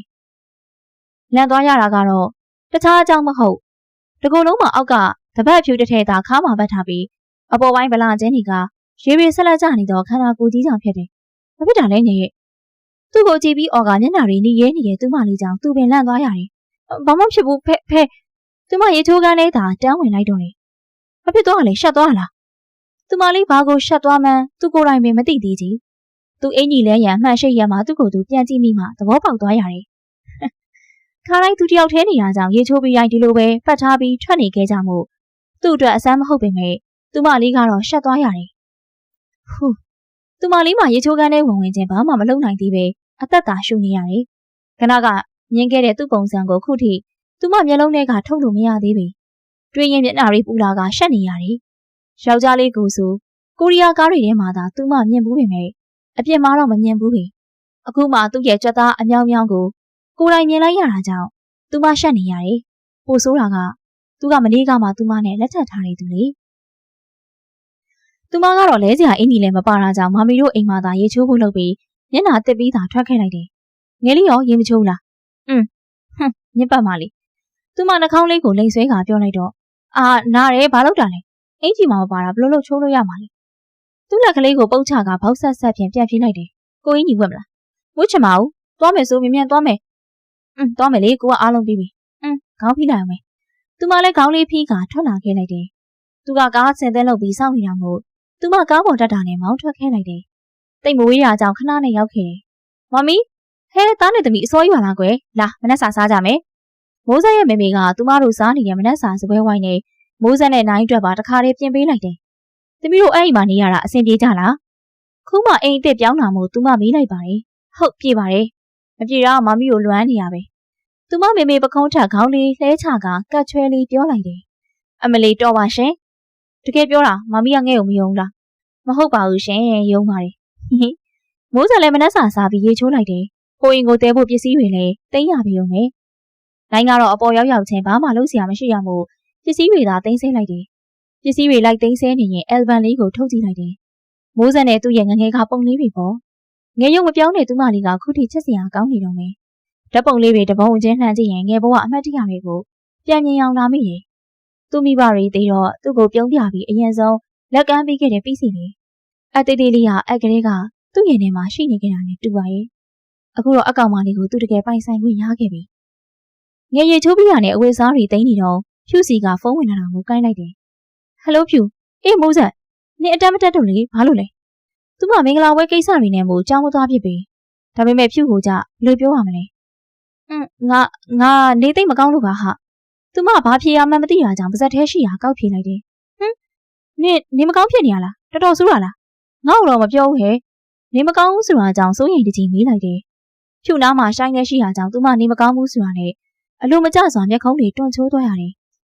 ်ဘာမှမဖြစ်ပါဘူးဒီတိုင်းအေးအေးမိုံလောက်ပါပဲအေးငါတို့ခဏနေအိမ်လာခဲ့လိုက်မယ်ဖြူသူမဘေးကသူမကိုမျက်နှာကိုကြည့်ကပြောလိုက်တယ်အေးပါအေးအဲ့ဒါဆိုဒါပဲနော်သူမဖုန်းချပြီးသူမအကိုစကားဆက်လိုက်တယ်ဘလို့လဲသူမမိုးဆက်စီလာခဲ့မယ်လို့ပြောလိုက်တာကိုသူမတော်တယ်မလားဆိုတဲ့အထားနဲ့သူ သူ့အကိုကိုမျက်စာပြက်ကပြောလိုက်တယ်လိုက်တိဟမ်မိုးဆက်စီသွားဖို့လို့မာမိုးဆက်ကတော့အဝတ်သားဆက်သိမ်းနေလိုက်ပါတယ်တမီးတငယ်ချင်းဖြူလို့လာတယ်ရှင်ဟုတ်ကဲ့မေငဲလာပြီခဏနေမှလာမယ်ဆိုပြီးချက်ချင်းများထွက်လာသလားအောက်မေးရတယ်တိတ်မကြလိုက်ပဲရောက်လာကြတာကြောင့်သူမသိန်းလက်ဆအဝတ်တွေကိုချခဲ့ကအောက်ဆင်းလာခဲ့လိုက်တယ်မိုးဆက်ဖြူမြန်လိုက်တာနင်တို့ကဟုတ်တယ်ဟာငါတို့အပြင်ရောက်နေကြတာအဲ့ဒါနင်တို့အိမ်တခါတည်းဝင်လာခဲ့တာအော်ထိုင်ကြလေကိုဆိုင်ထိုင်လေဘာတော့ကြမလဲပြောလဲပြောရင်သူမရေခဲတက်တာနာသွားကအေးပူနှစ်ပူထုတ်ခဲ့လိုက်တယ်နေမကောင်းဆိုတက်တာရင်လားဖြူကသူမနှစ်ဖူးလေးလှမ်းဆန်းကမေးလာတာကြောင့်တက်တာပါလေဟိုလိုလဲတိတ်ဖြာမဟုတ်ဘူးသူမဖြူနဲ့ရှိုင်းရဲ့မျက်နှာချင်းဆိုင်ခုံမှာထိုင်ကပြန်ပြေးလိုက်တယ်နိုင်ပေါ်မှာပစ္စည်းတွေသိမ်းနေရင်အန်တီရဲ့ဖြူလို့လာတယ်ဆိုတဲ့အတန်ကြားတာကြောင့်ဆင်းလာခဲ့တယ်ဖြူကတော့အကြောင်းမဟုတ်ပေမဲ့ဟိုကောင်မှာပါလာမယ်ဆိုတာသိနေလို့ဖြစ်တယ်သူမှန်းတာလည်းမလွယ်ပဲအောက်ရောက်တော့ငယ်လေးကိုပြုံးကကြည့်နေတဲ့သူ့ကြောင့်စိတ်ကတိုးလာရပြန်တယ်ဘာမှတော့မပြောဘဲမိုးဆက်ပြီးကခုံလေးမှာသူ့ပါဝင်ထိုင်လိုက်တယ်ငယ်လေးပြီးရင်သွားမယ်လေလာပြီငယ်လေးကိုကြောင်းလိုက်ပို့ပြီးသူကတော့အပြင်ဖြေပြီးဘွဲယူဖို့ဆုံးဖြတ်ထားလိုက်တယ်ငယ်လေးနေ့လည်စာစားချိန်ကြာကိုလောက်ခေါ်မယ်နော်ဘာလို့လဲခိုင်းလို့ပဲကန်နေမှာပဲစားလိုက်တော့မယ်လေမရပါဘူးကိုလောက်ခေါ်မယ်တကယ်လို့ကန်နေမှာပဲစားကြရင်လေကိုနဲ့ပဲတူတူစားရမယ်ပြီးရောရောက်ပြီဟုတ်သူမပြောပြီးကားပေါ်ကဆင်းမယ်လို့နေကိုလေးငယ်လေးကြမ်းသေးရဲ့ဘာလဲသူမလေးကဘာလဲဆိုပြီးသူ့ဘက်ပြန်လှည့်သူမနှကန်းလေးကိုဆွဲယူနမ်းဆိုင်လိုက်တယ်ဘာလို့တာလဲရှက်စရာကြီးကားကမှန်လုံပင်မဲ့အကြောင်းရှိမှဖြစ်တာကြောင့်သူမနေရွက်လေးတွေနီးမြန်းကရှက်သွားရတယ်နှကန်းကြီးဖြတ်ပေးရသူနှကန်းလေးကိုရှာနဲ့တက်ခါပြောလိုက်ပါတယ်ဘယ်မှာနှကန်းကြီးရှိလို့လဲစူပုပ်ပုပ်မျက်နှာလေးနဲ့ကားပေါ်ကဆင်းသွားလိုက်တယ်သူလည်းသူမအကြောင်းနဲ့ဝင်တာကိုကြည့်ပြီးမှကုမ္ပဏီပြန်လာခဲ့လိုက်တယ်ဟဲမိုးဆက်ဖြူကမိုးဆက်ကိုမျက်နှာနဲ့ပြေးဖက်လိုက်တယ်အိုက်ကိုငါတို့မိုးဆက်လေးမလာတော့ဖြူကလွမ်းနေရတိလားဟုတ်လို့လားမိုးဆက်မလာတော့မိုးတောင်းနဲ့ရိုနီယာလို့ပို့ပြောနေရမလားသူတို့ကိုကြည့်နေတဲ့ဖြူကောင်လေးမိုးတောင်းရံကိုမျက်စာပြက်ခါပြောလိုက်ပါတယ်ဟဲ့မဟုတ်ပါဘူးနော်တကယ်လွမ်းနေရပါနောက်ပြီးလေကိုရှမ်းဟာလည်းငါတို့ရောင်းမလေးကိုတားလွမ်းနေရတိလားကိုရှိုင်းဆိုတာကြောင့်မိုးဆက်ရင်နဲ့တင်ငနေဖြစ်သွားကတခုခုကိုခန်းစားလိုက်ရတယ်ရောင်းမလေးတို့သာတွင်ကိုရှိုင်းအရန်ပျော်သွားမှတိလားဖြူကလည်းမစပါနဲ့ဆိုသူမမျက်နှာလေးနဲ့နေရွက်လေးတွေနှီးရဲလာရတယ်တကယ်ပြောတာမယုံရင်နေလေကြမေးကြည့်ဖြူကလည်းနောက်ပြီးနေလေကြမိုးဆက်ဖြိုးနဲ့တူတူကန်နေမလိုက်တော့နော်ဘာလို့လဲငဲ့ကိုဒီနေ့ကိုနိုင်ရလာချူမှာသူနဲ့တူတူသွားစားရမှာသူကဘာမှမဟုတ်လေသူလည်းကြောင်းမှာပဲမဟုတ်ဘူးလားသူကအပြင်ဖြေတော့မှာတဲ့အလုပ်လုပ်နေရကိုရှိုင်းမိုးဆက်အကြောင်းပြန်တက်ပြီတကယ်လားပြုံးရောင်တန်းသွားတဲ့သူ့မျက်နှာကတိတ်ကိုတိတာလာပါတယ်အဲ့ဒါဆိုဘာမှလဲကန်နေမလာဘူးလားခေါင်းကိုဝေရမ်းကသူရှာလိုက်မိတယ်သူ့ကိုနဲ့လိုက်သွားတယ်သူ့ကိုကအလုပ်ဝင်နေပြီတဲ့သူပြန်လာမှာမလားလေးလာမှာပေါ့ငယ်လေးကိုချစ်လားသူ့အကြောင်းပဲမေးခြင်းမဟုတ်ပေဟိုကောင်းတဲ့အနေနေပြီးကြိုက်သွားကြမှာကိုသူစိုးရိမ်နေရတယ်ဘာလာမေးနေရလဲပြီးပြီအကြောင်းပြန်ပို့ပြီးတော့သူ့ရဲ့အမေးစကားကြောင့်သူမရင်နေလေလင်းရင်ပြန်တန်းသွားသလိုတုန်ခါသွားရတယ်အငယ်မနင်ပြောလာမှာဆိုခုထိမလာသေးဘူးလားရှိုင်းမှာမိုးဆက်ကိုတွေးချင်လို့မိုးဆက်တို့အတန်းမှာလာထိုင်ဆောင်နေတယ်ဒါပေမဲ့မိုးဆက်ကမရောက်လာသေး၍ဖင်တကြွားကြွဖြစ်နေရတယ်လာမှာပေါ့ဘလို့ဖြစ်နေရလဲဖြူကအမြင်ကက်ကက်နဲ့ပြောလိုက်ပါတယ်ဟုတ်သားပဲဗျာရောက်ခါကြီးကလည်းလောလိုက်တာမိုးတော့ကပါဝင်ပြောတာကြောင့်ရှိုင်းငြိမ်နေလိုက်ရပြီအခန်းပေါက်ဝကိုသာလှမ်းကြည့်နေလိုက်တယ်ခဏကြာမြင်လိုက်ရပါပြီသူ့ရဲ့အရိပ်ကလေးပန်းဖြော်ရောင်ကောင်းဝင်လေးနဲ့အသားဖြူဖြူလေးပေါ်လိုက်ဖက်စွာချစ်ဖို့ကောင်းနေတယ်ဟိုမှလာပါပြီရှင်မလာခင်ကသာရှိုင်းမျောနေရပြီမဲ့ခုလိုမြင်လိုက်ရတော့လေပြောစရာစကားတွေပျောက်ရှာနေရတယ်ဘာပြောရမှန်းပင်မသိပြီကိုရှိုင်းရောရောက်နေရလားဟုတ်တယ်အငယ်မကိုလိုက်ပူတာသူပါဇက်သေးရှိရာရှောက်ပြေးလိုက်တယ်ပါဇက်အဟောင်းသားဖြစ်နေသူတွေကတော့မိုးတောက်ရံနဲ့ဖြူရည်တာအဲ့ဒါဆိုကိုသွားတော့မယ်နော်လေပင်လေးပုတ်ခါပြုံးပြီးထွက်သွားလိုက်တယ်ဟုတ်မိုးဆက်ကိုရှိုင်းလိန်နေရသိလားသူနင့်ကိုတွေ့ချင်လို့ထိုင်ဆောင်နေကြသူမကတော့နိုင်ပြောလိုက်တဲ့စကားကြောင့်အခုထိရင်ထဲမှာကြုံကရင်ဖြစ်နေရတယ်အငယ်မဘာလဲငါမိုးဆက်ကိုဖွင့်ပြောတော့မယ်ရောင်းပါလေဖြူကလည်းအဲ့လိုပဲခေါ်နေကြမှုသူမလည်းဘာမှမပြောပြတော့ပါငါတို့ဒီနေ့အတန်းလေးရအောင်ဘာလို့လဲလောက်ပါလေးရအောင်နော် မလစ်ချင်ပါဘူးဟာတော့ကြာကိုနိုင်ကငါ့အောင်မတွေ့ရင်ပြောနေလိမ့်မယ်ဟာသူမလာခင်ပြန်လာမယ်လေဟာနေတစ်ဝက်ပဲလေနော်နင်ကလည်းနော်လို့သူမကိုအတင်းပူကတ်နေတော့ဖြူကြောင်သူမလည်းမငင်းတာတော့ပဲခေါင်းငိမ့်လိုက်ရတယ်ဟေးဒါမှငါတို့ရောက်မှလေကွမောင်ရီသွားမယ်ဖြူကသူ့ကောင်လေးမိုးတောက်ရံကိုခေါ်ကသွားဖို့ပြင်းလိုက်တယ်မောင်ကိုကားယူခဲ့ခိုင်းလိုက်တာအဲ့ဒါဆိုဖြူကစီစဉ်ပြီးသားပေါ့ဟင်းဟုတ်တယ်အဲ့ဒါဆိုမိုးဆက်မလိုက်တော့ဘူးလေဖြူတို့အတွေ့ပဲလွတ်လွတ်လပ်လပ်သွားကြတယ်အာမဟုတ်တာတမင်မိုးဆက်ကိုခေါ်ခြင်းလို့မှကားယူခဲ့ခိုင်းတာပါဆိုလာတက်မိုးဆက်ကိုသူမကိုကဖွင့်ပြောမှာမို့ဒီနေ့မိုးဆက်ကအဓိကလေဒါနဲ့ဘယ်သွားမှာလဲဆိုင်မှာ VIP ကန်းယူထားတယ်အော်မိုးဆက်လည်းဘာမှမမေးတော့ပဲလိုက်ခဲ့လိုက်တော့တယ်ကိုဆိုင်သူမတို့ရောက်တော့ VIP ကန်းလေးထဲမှာကိုဆိုင်ကကြိုရောက်နေတယ်ထို့ပြန်ခန်းထဲမှာလည်းအလှဆင်ထားသေးရဲ့ပွဲတစ်ခုခုညာရှိသေးရလားပင်ကိုဆိုင်ကမိုးဆက်ကိုသူ့ဘေးကခုံလေးဆွဲပေးတာကြောင့်အမပဲဝင်ထိုင်းလိုက်တယ်ဒါနဲ့လေတစ်ခုခုရှိလို့လားအခန်းမှာလည်းအလှကြီးဆင်းထားတာရှိရဲ့ဒီနေ့ကိုဆိုင်ကသူ့သဘောကျနေတဲ့ကောင်မလေးကိုဖွင့်ပြောမလို့တဲ့မိုးဆက်အမေးကိုဖြူကအထားနဲ့ပြုံးကဖြေးလိုက်တယ်အော်ထူးဆန်းစွာသူမဘာကိုမှမခံစားရပြီမိုးဆက်အရှာတော့အတန်နဲ့ဆိုင်ကမိုးဆက်ကိုခေါ်လိုက်တယ်ကိုမင်းကိုအရန်ချက်တယ်ကြည်လင်ရွှမ်းမြနေတော့ချစ်ရည်နဲ့မျက်လုံးများနဲ့မိုးဆက်ကိုစိုက်ကြည့်ကချစ်ရေးဆိုလိုက်တယ်ရှင်မိုးဆက်ကတော့အံ့ဩမှုအပြင်းနေပဲဟုတ်တယ်ကိုမင်းကိုအရန်ချက်တယ်စတွေ့ကြရချက်ခဲ့တာပါကိုလက်ခံပေးပါနော်မျောလင်းချက်ရောင်ကြည်တန်းနေတော့အကြည့်ဝင်နဲ့သူမကိုကြည့်လာခဲ့တယ်မိုးဆက်ဟုတ်ပါတယ်ဟာငါ့ကိုကလေရောင်းမလေးကိုတကယ်ချက်တာပါဟာလက်ခံပေးလိုက်ပါနော်ဘယ်ကောင်မလေးကမှလည်းသူမချက်ဘူးပါဘူးနော်တငယ်ချင်းလေးရေနော်ဖြူကလည်းသူ့ကိုဘက်ကနေခုပြောပေးနေတယ်တခုခုပြန်ပြောပါအောင်ကွာကိုသူမဘာပြန်ပြောရမှန်းမသိတော့ပါသူမအခုဘာဖြစ်နေမှန်းတော့မသိပါနိုင်ကသူမကိုချစ်တယ်ပြောတော့ငါကြာစိတ်ထဲမှာကရုံကရင်ဖြစ်ကရင်ထဲမှာပြောင်းဆန်ပြီးနေရခက်ခဲ့တယ်ဒါပေမဲ့အခုကိုဆိုင်ဖွင့်ပြောလာတဲ့အချိန်မှာတော့သူမအဲ့လိုအနေရမခက်ပြီအဲ့ဒါသူမသူ့ကိုချစ်လို့များလားအခုချိန်ထိသူမအချစ်ကိုနားမလည်သေးပါမိုးဆက်ဘာမှမဖြစ်ရင်ကို့ချစ်တယ်လို့ပဲယူဆလိုက်တော့မယ်နော်အဲ့ဒါဆိုကိုတို့ဒီနေ့ကစပြီးတွဲကြပြီနော်ရှိုင်းရဲ့ရင်တွေအစမတန်ခုန်ပေါက်နေပြီးကြည်နူးနေမိတယ်သူမကိုသူချစ်တယ်ဆိုတာအသေးချာဆုံးပါပဲဝါကုန်းပါရှင်အဲ့ဒါဆိုမိုးဆက်ကဖြူရဲ့ရောက်မှလေးဖြစ်ပြီပေါ့နော်သူမဘာမှမပြောလိုက်နိုင်ခင်အခြေအနေတွေကမတူတော့ဘူးနင်းလေစားလေဘာဖြစ်နေရလဲမစားပဲတခုခုကိုတွေးနေတယ်လို့မျိုးငိုင်းနေတဲ့မိုးဆက်ကြောင့်ငိုင်းကပြောလိုက်တော့ငဲသိမ့်စားလို့ပါမစားလဲနည်းနည်းတော့ဝင်အောင်စားလိုက်နော်ဗိုက်စားနေလိမ့်မယ်ဒါတွေမကြိုက်လို့လားကိုတခုခုမပေးရမလားတော်ပြီငဲတခုခုဖြစ်နေလို့လားကိုပြောလေအခုကိုတို့ကလင်းမယားဖြစ်နေပြီလေဘာပဲဖြစ်ဖြစ်ကိုပြောပြသူမလေးတခုခုဖြစ်နေရဲဆိုတာ तू သိနေပါလေဒါပေမဲ့ तू အတင်းမမေးချင်တာကြောင့်စမမေးတော့ဘဲနေလိုက်တယ်ငဲဝပြီလိုက်ဖို့တော့မနေပါအောင်အစိုးရှိသေးရဲ့ကိုယောက်ျားလေးကိုတွေ့ရတဲ့အချိန်လေးမနေချင်းလားကိုကငဲကိုတားလွှမ်းနေတာ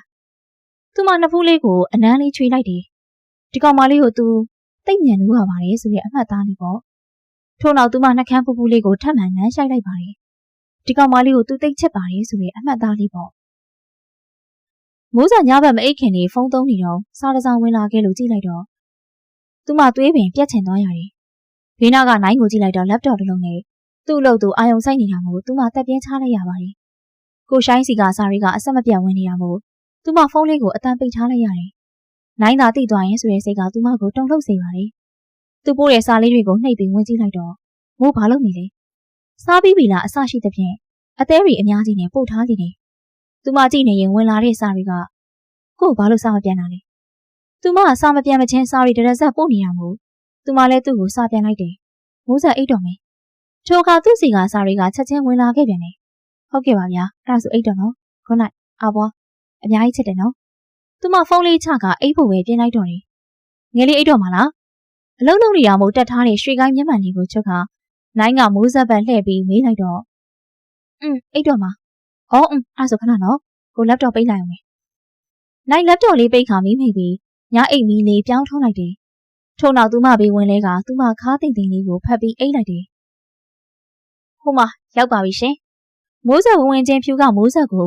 မင်းငေါ်ကပြောလာတာမို့မိုးဆက်ကဘာလဲဆိုတဲ့ထားနဲ့မေးလေးပြန်ငေါ်လိုက်တော့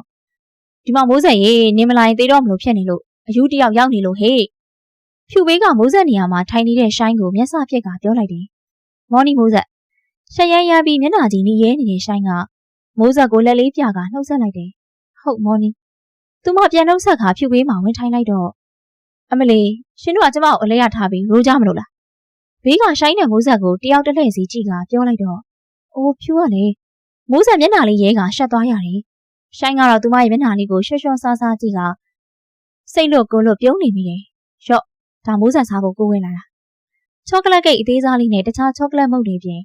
ချော်ရည်ဘူးတွေပါတဲ့အထုပ်လေးကိုမိုးဆက်ကိုလှမ်းပေးလာခဲ့တယ်။သူမချောကလက်ကြိုင်မှန်သူသိနေရလား။ဟိုမိုးဆက်ဘိုင်းမစားလို့သူလှမ်းပေးတဲ့အထုပ်လေးကိုမယူဘဲနေတော့ဒါရီကဘိုက်စားတဲ့ချိန်မှာစားလို့ရတဲ့မုန့်တွေမဟုတ်ဘူးလေ။မိုးဆက်စားကြတဲ့ချိန်စားလို့ရတယ်ပြီးတော့မိုးဆက်ကြိုက်တဲ့ချောကလက်တွေကြီးပဲ။အထုပ်လေးကိုသူမဘက်ထိုးပေးနေတာမို့ယူထားလိုက်တယ်။ဟုတ်အမလီကိုရှိုင်းတို့များနော်မျက်နှာကွာချက်ကိုညီမလေးကြမုတ်ဝယ်ပေးဖို့မပြောနဲ့မို့ဘိုးတော်သူခိုင်းစရာရှိမှပေးတာနှက်ခမ်းရွက်ကဖြူကပြောလိုက်တော့ဖြူစားကြလို့လားစားလေမိုးဆက်တယောက်တည်းမကုန်အာမဟုတ်ပါဘူးဖြူကချောကလက်လည်းမကြိုက်ဘူးအငယ်မနေမကြိုက်ရင်လည်းတိတ်တိတ်နေလေအမလီဟုတ်ကဲ့ပါရှင်ကိုရှိုင်းကရောမသွားသေးပဲဘာလုပ်နေရလဲသွားတော့လေဖြူတမင်အမြင်ကပ်ပြီးပြောလိုက်ပါတယ်အငယ်မမိုးဆက်အဲ့ဒါဆိုကိုသွားတော့မယ်နော်နေ့လယ်မှတွေ့မယ်မိုးဆက်ကိုလက်ကလေးပြကလဲကန်နဲ့ထွက်သွားလိမ့်တယ်အေးတာပဲသွားပြီဖြူကထွက်သွားတော့သူ့ကိုကြည့်ကယူလိုက်တယ်မိုးဆက်အတမ်းမတက်သေးရမို့အပင်အောက်ကခုံလေးတစ်ခုမှလိုက်ထိုင်လိုက်တယ်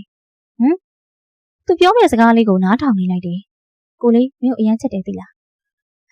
ပြီးတော့ကိုမင်းကိုမြင်မြင်ချင်းချက်ခဲ့ရတာအယောက်တောက်နေတော့မျိုးလုံးလဲလဲတွေနဲ့သူမကိုကြည့်ကရွှွှွှဆာဆာဆိုလာခဲ့တယ်ဒီစကားတွေကိုသူမအရင်ကသာကြားခဲ့ရင်သူမပြောကောင်းပြောနေရင်ခုန်ကောင်းရင်ခုန်နေနိုင်ပေမဲ့အခုတော့သူမရင်နဲ့ဝမ်းနေမှုကြောင်ရုံမှုတို့သာကြီးစိုးနေတယ်သူမဘာလုပ်ရမလဲအခုမှသူမဖွင့်ပြောလိုက်ရင်အားလုံးကသူမကိုဘလို့ထင်ကြတော့မှလဲကိုရှိုင်းဘာလုပ်နေရလဲမနဲ့စောကြီးထပြီးပန်းစည်းတွေရောချောကလက်တွေပါပြည့်နေတဲ့သူမကိုကြောင့်သူမထူးဆန်းစွာမေးလိုက်တယ်လက်ဆောင်ပါဆယ်ဘူးလေးကပါသေးဘာမှမလုပ်ပါဘူးနင်ပြီးပြီလားပြီးပြီလေပြင်သွားမယ်အဲ့ဒါတွေကဘာတွေလဲလို့သူမမေးတာကိုပြန်မဖြေသေးရကြောင်းထပ်မေးလိုက်တယ်နင်ကလည်းရှာရှည်လိုက်တာဒီနေ့မိုးစက်နဲ့ငါရဲ့ချစ်သူတက်တန်းတပတ်ပြည့်လေအဲ့ဒါကြောင့်လက်ဆောင်ပေးဖို့သူဒါအတွက်ညကလေးကရင်ခုန်စိတ်လှုပ်ရှားနေရတာဖြစ်တယ်သူ့ကိုရဲ့တပတ်ပြည့်ပွဲကြောင့်သူမပင်အံ့ဩသွားရတယ်ဘသူကများတပတ်ပြည့်ဆိုပြီးလောက်ကြလို့လေတကယ်ကိုပိုလုံးနဲ့သူမအကူပါလေခေါင်းလေးရမ်းကသူ့ကိုကြည့်နေလိုက်တယ်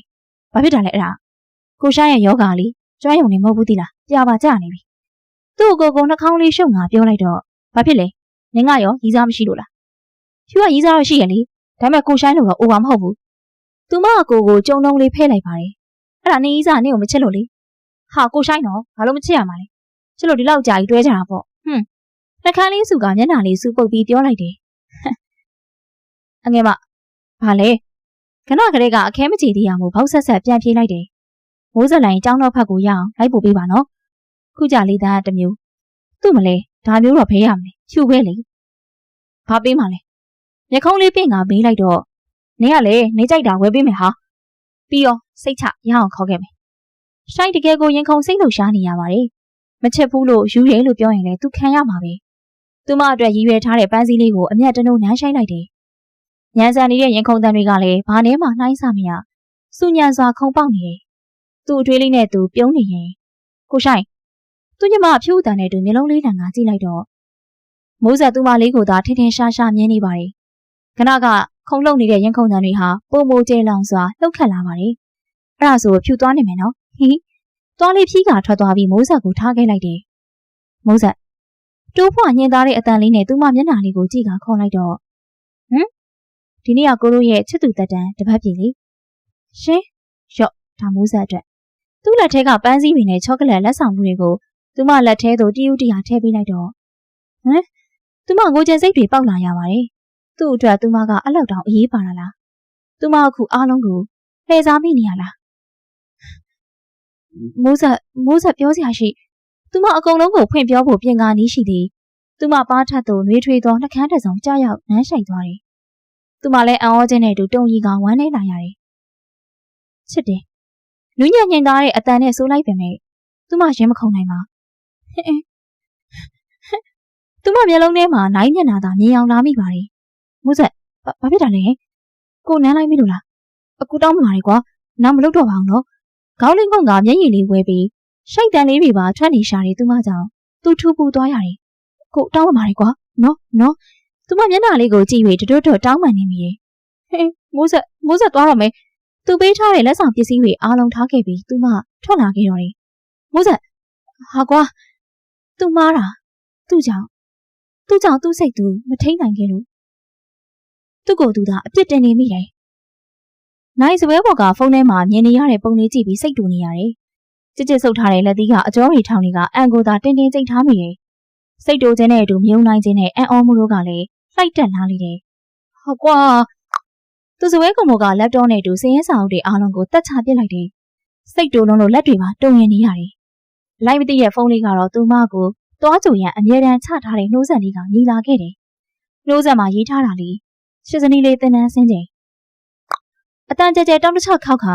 ဖုန်းကနှိုးဆက်ကိုပိတ်လိုက်ပြီးအောက်ကိုဆင်းလာခဲ့လိုက်တယ်သူလမ်းတစ်လျှောက်လုံးကားဒက်ရှ်ဘုတ်ကိုသာခပ်ပြင်းထုနေမိတယ်ကျောင်းရှိရောက်တော့သူမကခါတိုင်းလိုပဲသူ့ကိုမတက်လေးရက်ခါစောင့်နေတယ်သူကားလေးရက်တာမြင်တော့သူမကားနာလျှောက်လာတာမြင်တာကြောင့်သူတကားလေးကိုဖွင့်ပေးလိုက်တယ်ခါတိုင်းလိုတော့စကားတွေဖောင်ဖွဲ့ကမပြောဖြစ်ပေ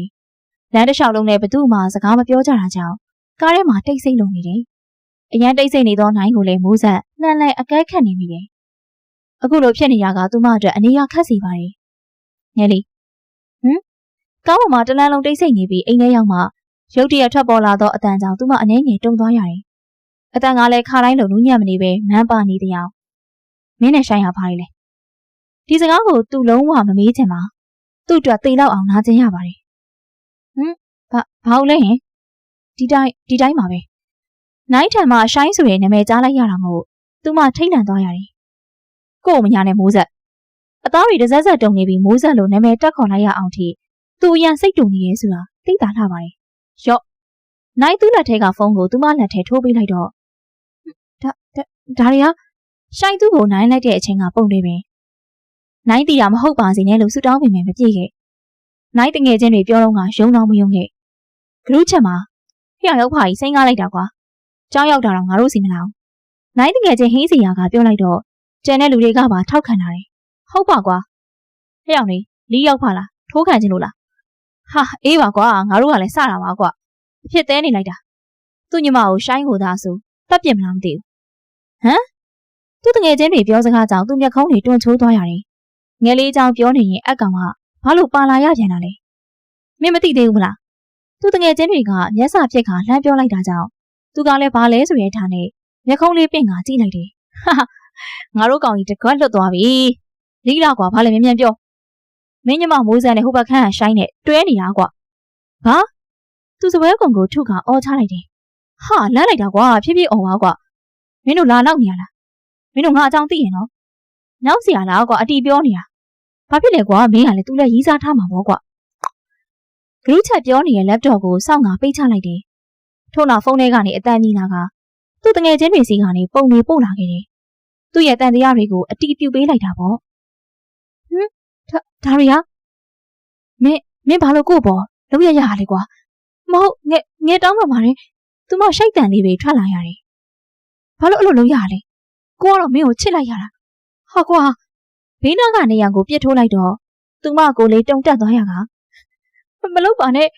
သွေးတွေစီးကြလာတဲ့သူ့လက်ကိုဖမ်းကင်ကပြောလိုက်တယ်ဘာလို့အဲ့လိုလုံးရလဲကိုလက်ထက်တာလွဲပြီးမင်းတို့ဘာတွေများအတင်းကျပ်လုပ်ခဲ့လို့လဲယောက်ျားတံမဲ့မျက်ရည်တွေဝဲတက်လာရတယ်သူ့ရင်ထဲကနာကျင်မှုကလည်းအတိုင်းအဆမရှိငဲတောင်းမှပါတယ်ဟာကွာသူမလေးစုပ်ကင်ထားတဲ့လက်ကိုယုံကသူ့ဒေါသတွေကိုနေရန်တွေစီတို့ထပ်မံပုံချလိုက်တယ်မလုပ်ပါနဲ့နိုင်ရဲ့နောက်ကျောလေးကိုလက်နှစ်ဖက်နဲ့ဆွဲဖက်တောင်းမှန်ငိုရှိုက်လိုက်ပါတယ်ငဲ့အတွက်ကိုကဘာလဲဆွဲဖက်ထားတဲ့သူမလက်လေးနှစ်ဖက်ကိုသူ့လက်နှစ်ဖက်နဲ့စုပ်ကင်ကသူမဗန်မျက်နှာမူလိုက်ပြီးသူမလက်ကလေးတွေကိုသူ့ပခုံးကိုပြန်လဲတိုင်းဖက်ပေးလိုက်တယ်ကိုကငဲ့ရဲ့အမျိုးသားပါတရားဝင်လက်ထက်ထားတဲ့ငဲ့ရဲ့အမျိုးသားသူမနှကန်းသားလေးတွေကိုစုပ်ယူနှမ်းရှိုက်လိုက်တယ်သူမလည်းရုန်းကန်မနေပဲမျက်လုံးလေးမိတ်ကအလိုက်တန်လေးငိမ့်နေလိုက်တယ်သူမရဲ့နှကန်းသားတစ်စုံကိုတလွာကျဲစီနှမ်းရှိုက်စုပ်ယူက လက်တစ်ဖက်ကလည်းသူမရဲ့အင်ကြီးကျဲသီးလေးတွေကိုတလုံးချင်းဖြုတ်လိုက်တော့မျက်နှာငယ်လေးနဲ့မောကြည့်လာတဲ့သူမလေးကိုတောင်းဆိုသလိုတစ်ချက်ပြန်ကြည့်ကထပ်မံလှုပ်ရှားလိုက်တယ်။သူ့ခါကိုဖတ်ထားတဲ့သူမလက်လေးတွေကနိုင်ရဲ့အင်ကြီးစာကိုတင်းကျပ်စွာစုပ်ကင်လာခဲ့တယ်။နိုင်ကကျဲသီးတွေအကုန်ပြုတ်သွားပြီဖြစ်တော့သူမအင်ကြီးလေးကိုဆွဲချုပ်ပေးလိုက်ကအနမ်းမပြတ်သူမကိုလေးကိုခရင်ပေါ်တင်ပေးလိုက်တယ်။ထို့နောက်သူမလေတိုင်းကြော့ကြော့လေးတစ်လျှောက်နမ်းရှိုက်လိုက်ပါတယ်။တစ်ချက်ချက်သွားလေးနဲ့ဖွားဖွားလေးကိုက်လိုက်တော့သူမစီကအော်တန်လေးပါထွက်လာခဲ့တယ်။လေတိုင်းလေးကနေတဆင်အောက်ကိုဖြည်းဖြည်းချင်းရှောချကသူမရင်ညွန်လေးတစ်ဝိုက်ကိုရှာလေးနဲ့ရပ်ပြီးအနမ်းတွေချွေနေလိုက်တယ်။ဘောလီဘောကပေါ်ထွက်နေတဲ့သူမရင်သားလေးတွေကိုရှာလေးနဲ့ထိုးကစုပ်ယူနှမ်းရှိုက်လိုက်တယ်။ထို့နောက်သူမရဲ့ရင်သားတွေကိုတွေ့နေသောဘောလီလေးကိုသူမခါအောက်ကနေရှိုးဝင်ကချွတ်ချလိုက်တယ်။ထိုအခါသူမရဲ့လှပတဲ့ရင်သားလေးတွေကအလူရက်ထွက်ပေါ်လာတော့တယ်။ထွက်ပေါ်လာတဲ့ရင်သားလေးတွေကိုလက်နဲ့စုပ်နေပေးလိုက်ပါတယ်။ကြက်တစ်ဖက်ကိုတော့ပါဇက်ထဲစုပ်ယူလိုက်တယ်။နိုင်ပြမှုနေတဲ့အရာတွေကြောင့်မိုးစံမနေတတ်ခါကိုလေးပင်တွန့်ထိုးလာရပြီးညင်းညူတန်လေးတွေပါရှမ်းကျလာရတယ်။ပါဇက်လေးနဲ့ငုံထားတဲ့သူမရင်သားထိတ်သီးနီနီလေးတွေကိုသွားလေးနဲ့ဖိကကိုက်လိုက်တော့နားတဲ့အထိမခံနိုင်တဲ့အသက်နှုကြောင့်နားကျင်သွားရတယ်။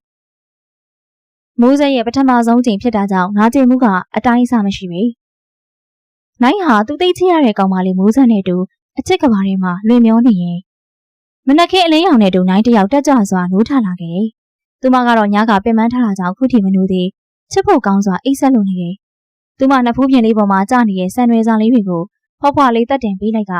ပြစ်ကင်းစွာလှပနေတဲ့သူမမျက်နှာလေးကိုအမျက်တနိုးငေးကြည့်နေမိတယ်။ထို့နောက်သူဖွားဖွားလေးရွတ်ဆိုလိုက်မိတယ်။မင်းကကို့အပိုင်မငယ်လေးအမြဲတမ်းတွေးဖို့စတင်ချင်းဆိုသူကကိုဆိုင်ဖြစ်ပေမဲ့ဒီနေ့တော့မိုးဆက်ကသာစတင်ချင်းဆိုလိုက်တယ်။မိုးဆက်ကိုပြောစရာရှိရဲ့ဆိုမိုးဆက်တို့လမ်းခွဲကြရအောင်တုံရင်နေတဲ့အတန်လေးနဲ့ပြောလိုက်တယ်ဘလို့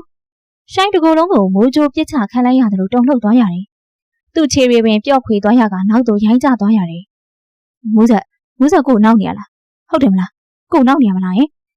နောက်နေရလို့ပဲပြောပြီးပါကွာကျေးဇူးပြုပြီမိုးဆက်နောက်နေရမဟုတ်ဘူးမိုးဆက်တို့တကယ်လမ်းဘာလို့လဲဟိုနေ့ကကိစ္စကြောင့်လားဟုတ်လားကိုတောင်းပန်ပါတယ်ကွာနော်နောက်မလုပ်တော့ဘူးလို့လည်းဂရိပေးပါတယ်နော်သူ့အကြောက်ကန်တောင်းပန်နေပြီရဲ့သူ့အကြောက်ဆုံးအရာခုတကယ်ဖြစ်တော်မှာလားမဟုတ်ပါဘူးအဲ့ဒါကြောင့်မဟုတ်ပါဘူးမဟုတ်ဘူးလားအဲ့ဒါဆိုဘာလို့လဲဘာကြောင့်ပဲဖြစ်ဖြစ်ကိုကအကုန်တောင်းပန်တာမို့လမ်းတော့မခွဲပါနဲ့ကွာနော်ကိုတောင်းပန်ပါတယ်ကွာသူမလက်လေးနှစ်ဖက်ကိုစုပ်ကိုင်ကသူမသိလိုက်ပါပဲကြားရောက်လာတဲ့မျက်ရည်တွေနဲ့တူတောင်းပန်နေမိရဲ့သူမလေးကသူ့အတွက်ပထမဆုံးနဲ့နောက်ဆုံးအချက်ဖြစ်တာကြောင့်သူမကိုဆုံးရှုံးရဖို့ဆိုတာအတွေ့အကြုံမှတော့သူ့ကိုအချိန်ချင်းသိစေခဲ့တယ်မိုးဆက်တောင်းပန်ပါတယ်အကုန်လုံးကမိုးဆက်မပြတ်သားခဲ့လို့ဖြစ်ရတာပါဒီချိန်ကြီးကသူမကိုလည်းနားကျင်စေပါတယ်မိုးဆက်ကအပြုံမဟုတ်ပါဘူးမိုးဆက်ဘာလို့ဆိုလို့လဲမိုးဆက်နဲ့ကိုနိုင်နေရလင်းများတွေပါဘာမိုးဆက်ကနိုင်ကမိုးဆက်ကူလေသူအံ့ဩမှုနဲ့မယုံနိုင်မှုတို့ကြီးစိုးနေတယ်ဟုတ်ပါတယ်မိုးဆက်တို့စတွေကအကိုလိုနေခဲ့တာမို့ဒါပေမဲ့မိုးဆက်တို့ဟိုတလုံးကပဲတရားဝင်လက်ထပ်ပြီးသွားပြီမိုးဆက်ပွပွနေနေမပြောခင်မိရဲ့အတွက်တောင်းပန်ပါတယ်ကိုနောက်ကျသွားတာပေါ့တကယ်လို့ကိုကသာအရင်ဖြစ်ခဲ့မယ်ဆိုရင်ရောအချိန်ကြီးကပြောင်းလဲသွားနိုင်လားတကယ်လို့သူသာသူမကိုအရင်ချစ်ရေးဆိုခဲ့မိရင်ရောနိုင်နဲ့လက်မထပ်ခင်သူတို့ချက်သူဖြစ်ခဲ့ကြရင်ရောမိုးဆက်တောင်းပန်ပါတယ်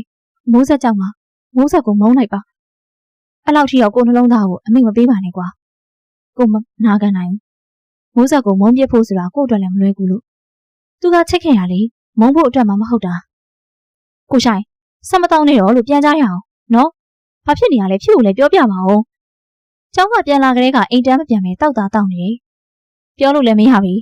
သူမကိုအရင်ပြန်ဖို့ပြောပေမဲ့ဒီလိုပုံစံမျိုးနဲ့ဘလို့စိတ်ချနိုင်မှာမလဲဟာကွာငိုလိုက်စိတ်တူလိုက်နဲ့အယူတယောက်လိုပဲဇပွဲကုံကိုထုရိုက်နေရမို့လက်တွေပင်ပေါက်ပြဲကုန်တော့မှကြောင့်ဖြူသူ့ကိုလက်တွေကိုဆွဲချုပ်ခါကိုဆိုင်တော်တော်လို့ဘာဖြစ်နေရလဲမိုးစက်နဲ့ရန်ဖြစ်လို့လားဒီလောက်ဖြစ်နေရတဲ့အကြောင်းရင်းကဒီတစ်ခုပဲရှိတာမို့သူမမေးလိုက်တယ်သူမကိုမိုးစက်ကိုဘယ်လောက်ချက်လဲဆိုတာသူမအသိဆုံးပဲရန်ဖြစ်လို့လားတဲ့အချစ်ရဲ့ရန်ဖြစ်တာမှပြန်ချော့ပြီးပြန်အဆင်ပြေလို့မျှော်လင့်လို့ရပါသေးတယ်အခုတော့အသေးကွဲတယ်ဆိုတဲ့ခံစားချက်ကြီးဟာနာကျင်လိုက်တာဗျာငယ်လေးလှည့်လာတဲ့မျက်နှာလေးကို အခွင့်ကောင်းယူကနှကန်းလေးကိုဖွားဖွားနမ်းဆိုင်လိုက်တယ်။ဟာကိုကလည်းဘာမှမသိဘူး။မျက်နှာလေးရဲတော့ခါရှက်သွေးလေးဖြာပြီးတစ်ဖက်လှည့်သွားတဲ့ကောင်မလေးကိုကြည့်ပြီးပြုံးနေလိုက်တယ်။ဟမ်မနှက်စာစားမယ်။ဘာစားမှာလဲ။ဒီမဲ့လေးကိုကြိုက်တဲ့စီးချက်။ကိုမအဲ့ဒါတွေမကြိုက်တော့တာမစားချင်ဘူး။သူမမျက်နှာလေးကိုညစ်ကြဲလေးရှော့ဆားဆားကြီးကပြောလိုက်တော့ဟုတ်လာ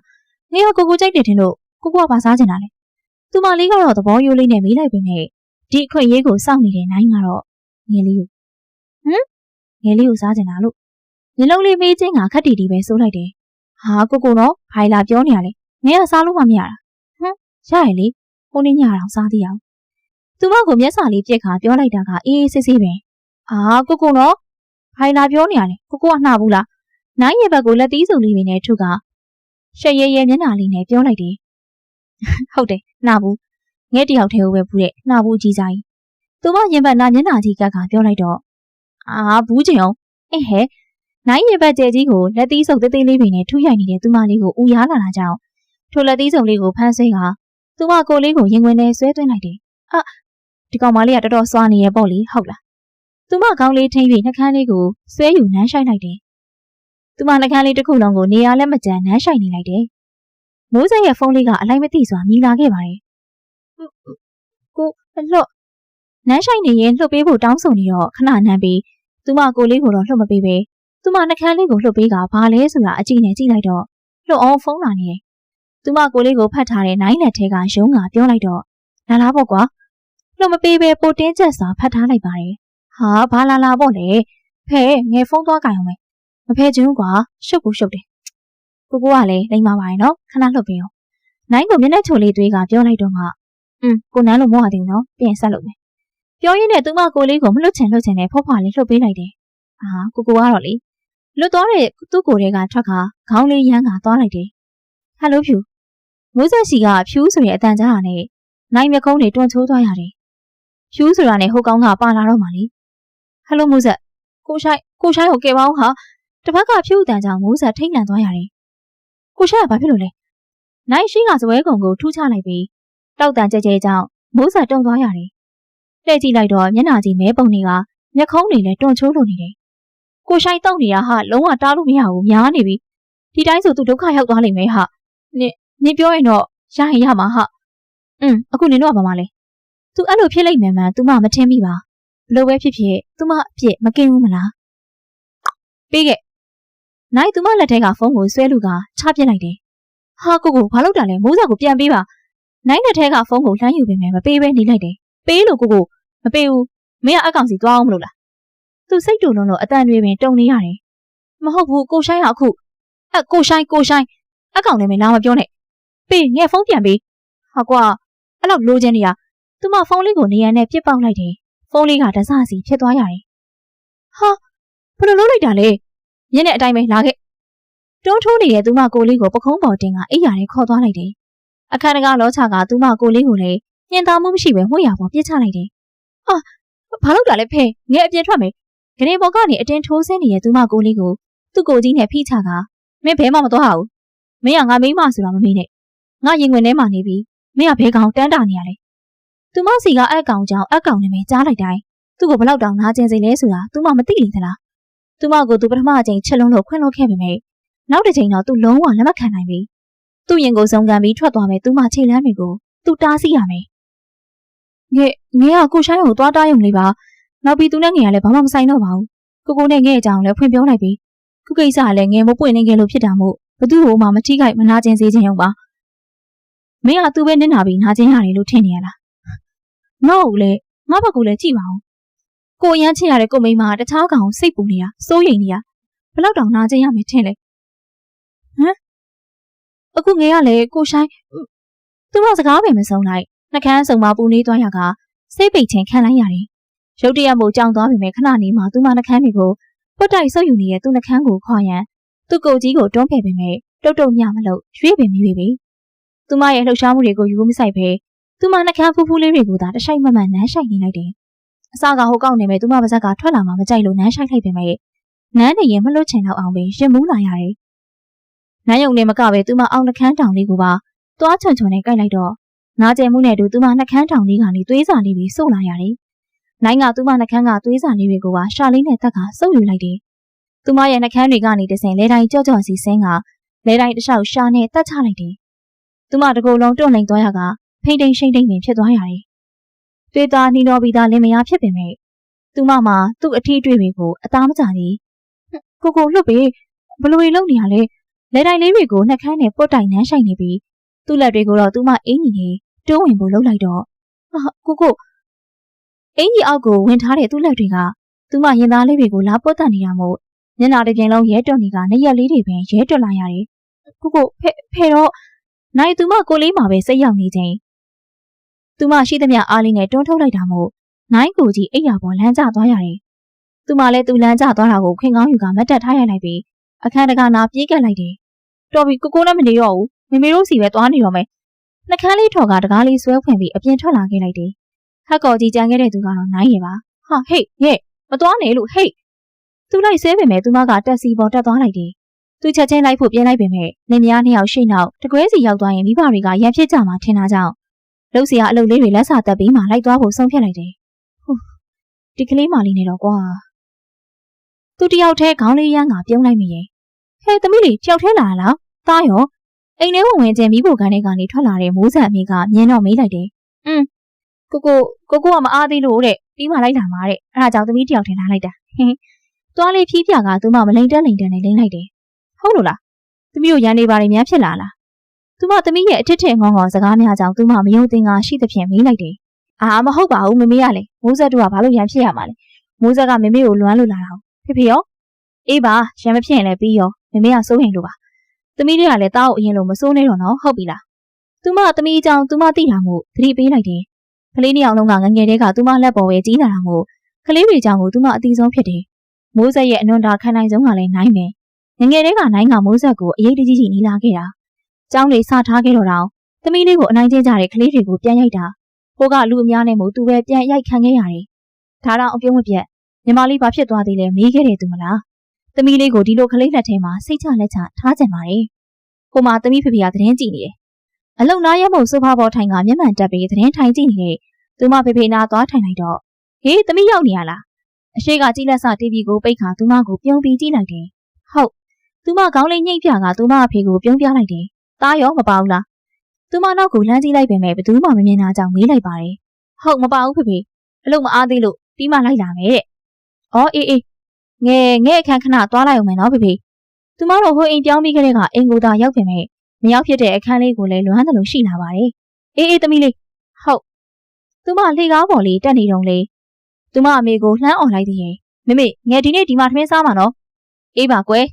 သူမအခန်းတကားလေးဖွင့်လိုက်တော့အခန်းလေးကလူမနေပေမဲ့ဖုန်တစမ်းမှမရှိပေကြည့်ရတာမမေရှင်းပေးထားတာနဲ့တူတယ်အရေးကြီးပစ္စည်းတချို့တွေကိုသာဟိုယူသွားပေမဲ့ဒီမှာလည်းတချို့တော့ကျန်ခဲ့တာမို့သူမထိုးပစ္စည်းလေးတွေကိုလိုက်ကင်ကြည့်နေလိုက်တယ်မမေငယ်အိမ်ရောက်နေရလာ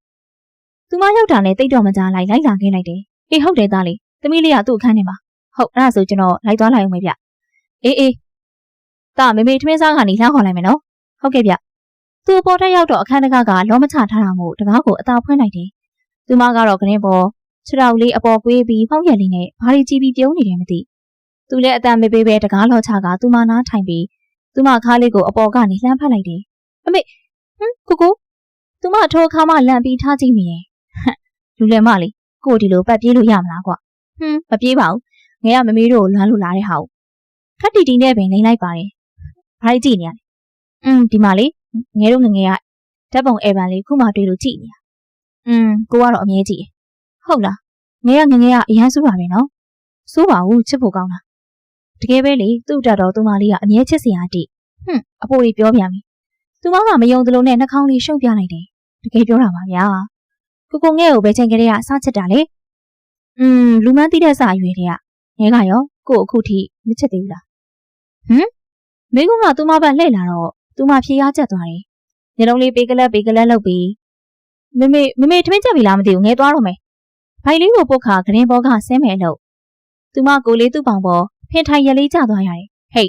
ဘယ်ထွက်ပြေးဖို့ကြိုးစားနေပြန်တာလဲငဲမပြေးပါဘူးငဲကသူမနှကန်းလေးကိုစုပ်ယူနမ်းရှိုက်တယ်ကိုဖဲသူမလက်သီးစုပ်လေးတွေနဲ့ထုပြီးအတိမ်ရုံးကန်နေပေမဲ့ဂယူးမဆိုင်ပဲဆက်နန်းနေလိုက်တယ်အောက်မှာ မေမေတို့ရှိရင်နန်းယုံပဲတဲ့မေမေတို့ရှိနေအောင်သူကဘာလို့ချင်နေသေးရလဲလွတ်တော့မလွတ်ချင်နဲ့သူမနှက်ခမ်းရဲရဲလေးကိုလှုပ်ပေးလိုက်တယ်ကိုကလေတကယ်ပဲမေမေတို့မြင်သွားရင်ဘယ်လိုလုပ်လဲကိုတကားလောချထားပါရဲ့ကွာသူမကသာရှက်နေရတာသူကတော့ဘာမှမဖြစ်တယ်လို့ပဲဖဲငယ်ဆင်းတော့မယ်သူမခါလေးကိုဖတ်ထားတဲ့သူ့လက်ကိုဖဲချကသူ့ပေါင်ပေါ်ကနေထားလိုက်တယ်နေုံလေကိုလက်လိုက်မှာပေါ့အလုပ်တွေရောအဆင်ပြေရလားသားဟုတ်ပြေးပါရဲ့ဗျဟဲ့သမီးတောက်ကိုလည်းဟင်းထည့်ပေးုံလေသူဟာသူငုံစားနေတဲ့မိုးဆက်ကိုမမေကလှမ်းပြောလိုက်တော့မမေကလည်းကိုကသစိမ့်မှမဟုတ်တာဒီကလေးကတော့သားတို့တွေတောင်ကြောင်းပြီးတော့မှာနော်မင်္ဂလာဆောင်မှုဟာဘယ်ချိန်လောက်ဆုံးဖြတ်ထားလဲမိုးဆက်ဖေဖေကချောင်းတစ်ချက်ဟန့်ကမေးလိုက်တယ်ဟုတ်ကျောင်းပြရနဲ့မင်္ဂလာပွဲလုပ်ကိုစီစဉ်ထားတယ်ဗျငယ်လေးကတော့နောက်နှစ်ကျောင်းဆက်တက်ပေါ့ငယ်လည်းသူ့ကလေးနဲ့သူ့ကိုဘာမှဝင်မပြောဘဲငြိမ်နေလိုက်တယ်အေးပါကွယ်သားတယောက်တည်းပြင်ပန်းနေတော့မှာပဲလူရာရှင့်မမေတို့ကိုလည်းလာပြောပါကွယ်ဟုတ်ကဲ့ပါဗျဖြူမိုးဆက်အခန်းထဲဝင်ချင်းဖြူကမိုးဆက်နာပြေးလာခဲ့တယ်မျက်လုံးမှာလည်းမျက်ရည်လေးတွေဝေးနေတယ်မိုးဆက်မနေ့ကဘာလို့မလာတာလဲဟာဖုန်းလည်းမကင်ဘူးငါတောင်းပန်ပါတယ်ဟာအဖြစ်ပြဆုံးကိုတော့မရှင်းပြခြင်းပဲကိုဆိုင်ကခုစင်းုံတက်နေရတယ်ဟာနင်တို့နှစ်ယောက်ဘာဖြစ်ကြလဲဟာရန်ဖြစ်ကြလားကိုဆိုင်ကလည်းဘာမှမေးလို့မရဘူးငိုပြီးအရက်ပဲတောက်နေတယ်သူမအကိုအကြောင်းပြောရင်သူမရှိုက်တန်ပြီးထွက်လာတယ်ငါတို့လမ်းခွဲလိုက်ပြီဘာဖြစ်လို့လဲသူမကိုဒီလောက်ဖြစ်နေအောင်မိုးဆက်ကြောင်ဆိုတာသိပေမဲ့ဒီလောက်ထိဖြစ်မယ်လို့တော့မထင်ထားအထူးသဖြင့်ကိုဆိုင်ကအဖြစ်ခံမှာမဟုတ်မိုးဆက်မှာယောက်ျားရှိတယ်သူမတခါမပွင့်လင်းခဲ့လို့နာကျင်ခဲ့ရပြီထပ်မညာခြင်းတော့ပါဘာမိုးဆက်နင့်ကဘာပြောလိုက်တာလဲဟုတ်တယ်ကိုနိုင်ကမိုးဆက်ရဲ့ယောက်ျားပဲဘာအဲ့တော့နေကငါတို့အားလုံးညာခဲ့တာပေါ့ဖြူရဲ့အကြည့်တွေရဲ့ဒေါသအေးရောင်နေနဲ့မယုံနိုင်ခြင်းတွေပါနေရဲ့မဟုတ်ပါဘူးမိုးဆက်တို့စတွေ့ရုံကသူမစကားဆုံးအောင်နားမထောင်တော့ပဲဖြူကနောက်ဆုတ်သွားကငါနင့်ကိုတအားစိတ်ပြတ်တာပဲဟုတ်တယ်သူမအကိုလှည့်စားခဲ့တာလေအခုတော့ခံစားရတာကိုဆိုင်ပဲမလားကိုဆိုင်ရဲ့အချစ်တွေနဲ့မတန်ဘူးသူမမိုးဆက်ကိုလှည့်မကြည့်ပဲထွက်လာခဲ့တော့တယ်ငယ်လေးဘာဖြစ်နေရလဲငိမ့်သက်နေပြီးတခုခုကိုတွေးဝေးဝမ်းနေနေတဲ့အောင်ရှိနေတော့ကြောင့်နိုင်စိတ်မသက်မသာဖြစ်လာရတယ်သူမကိုအရေးတကြီးကြည့်နေတဲ့သူ့အတွက်တော့သူမမျက်နှာတစ်ချက်ညှိုးမာအောင်စိုးရိမ်နေရသူဖြစ်တယ်ကို့မညာနဲ့ငယ်တခုခုဖြစ်နေတာကိုသိတယ်ကိုပြောသူမမျက်လုံးကိုဘျူးနာသက်စွာစိုက်ကြည့်အောင်မေးလိုက်တော့ကိုဆိုင်ရလေသူမစီကအဖြစ်ကိုအလေးနဲ့နားထောင်နေပေမဲ့ဟိုကောင်နဲ့ပဲကြားလိုက်ရတာကြောင့်နိုင်စိတ်တူသွားရတယ်သူမပါဇက်ကထွက်သမျှကအကောင်နဲ့ပဲလား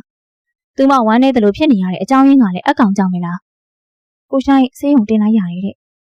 ငယ်ခုဝမ်းနေနေတဲ့ပုံပေါက်နေတာအကောင်ကြောင့်လားမဟုတ်ဘူးလေအခုဟာငယ်ကြောင့်ငယ်အခုလိုဖြစ်နေတာငယ်ရဲ့တနာစိတ်ကြောင့်ဆိုတာကိုနားလေဒါပေမဲ့အခြားတစ်ဖက်ကချင်းအထင်လွဲစရာတွေဖြစ်လာနိုင်တယ်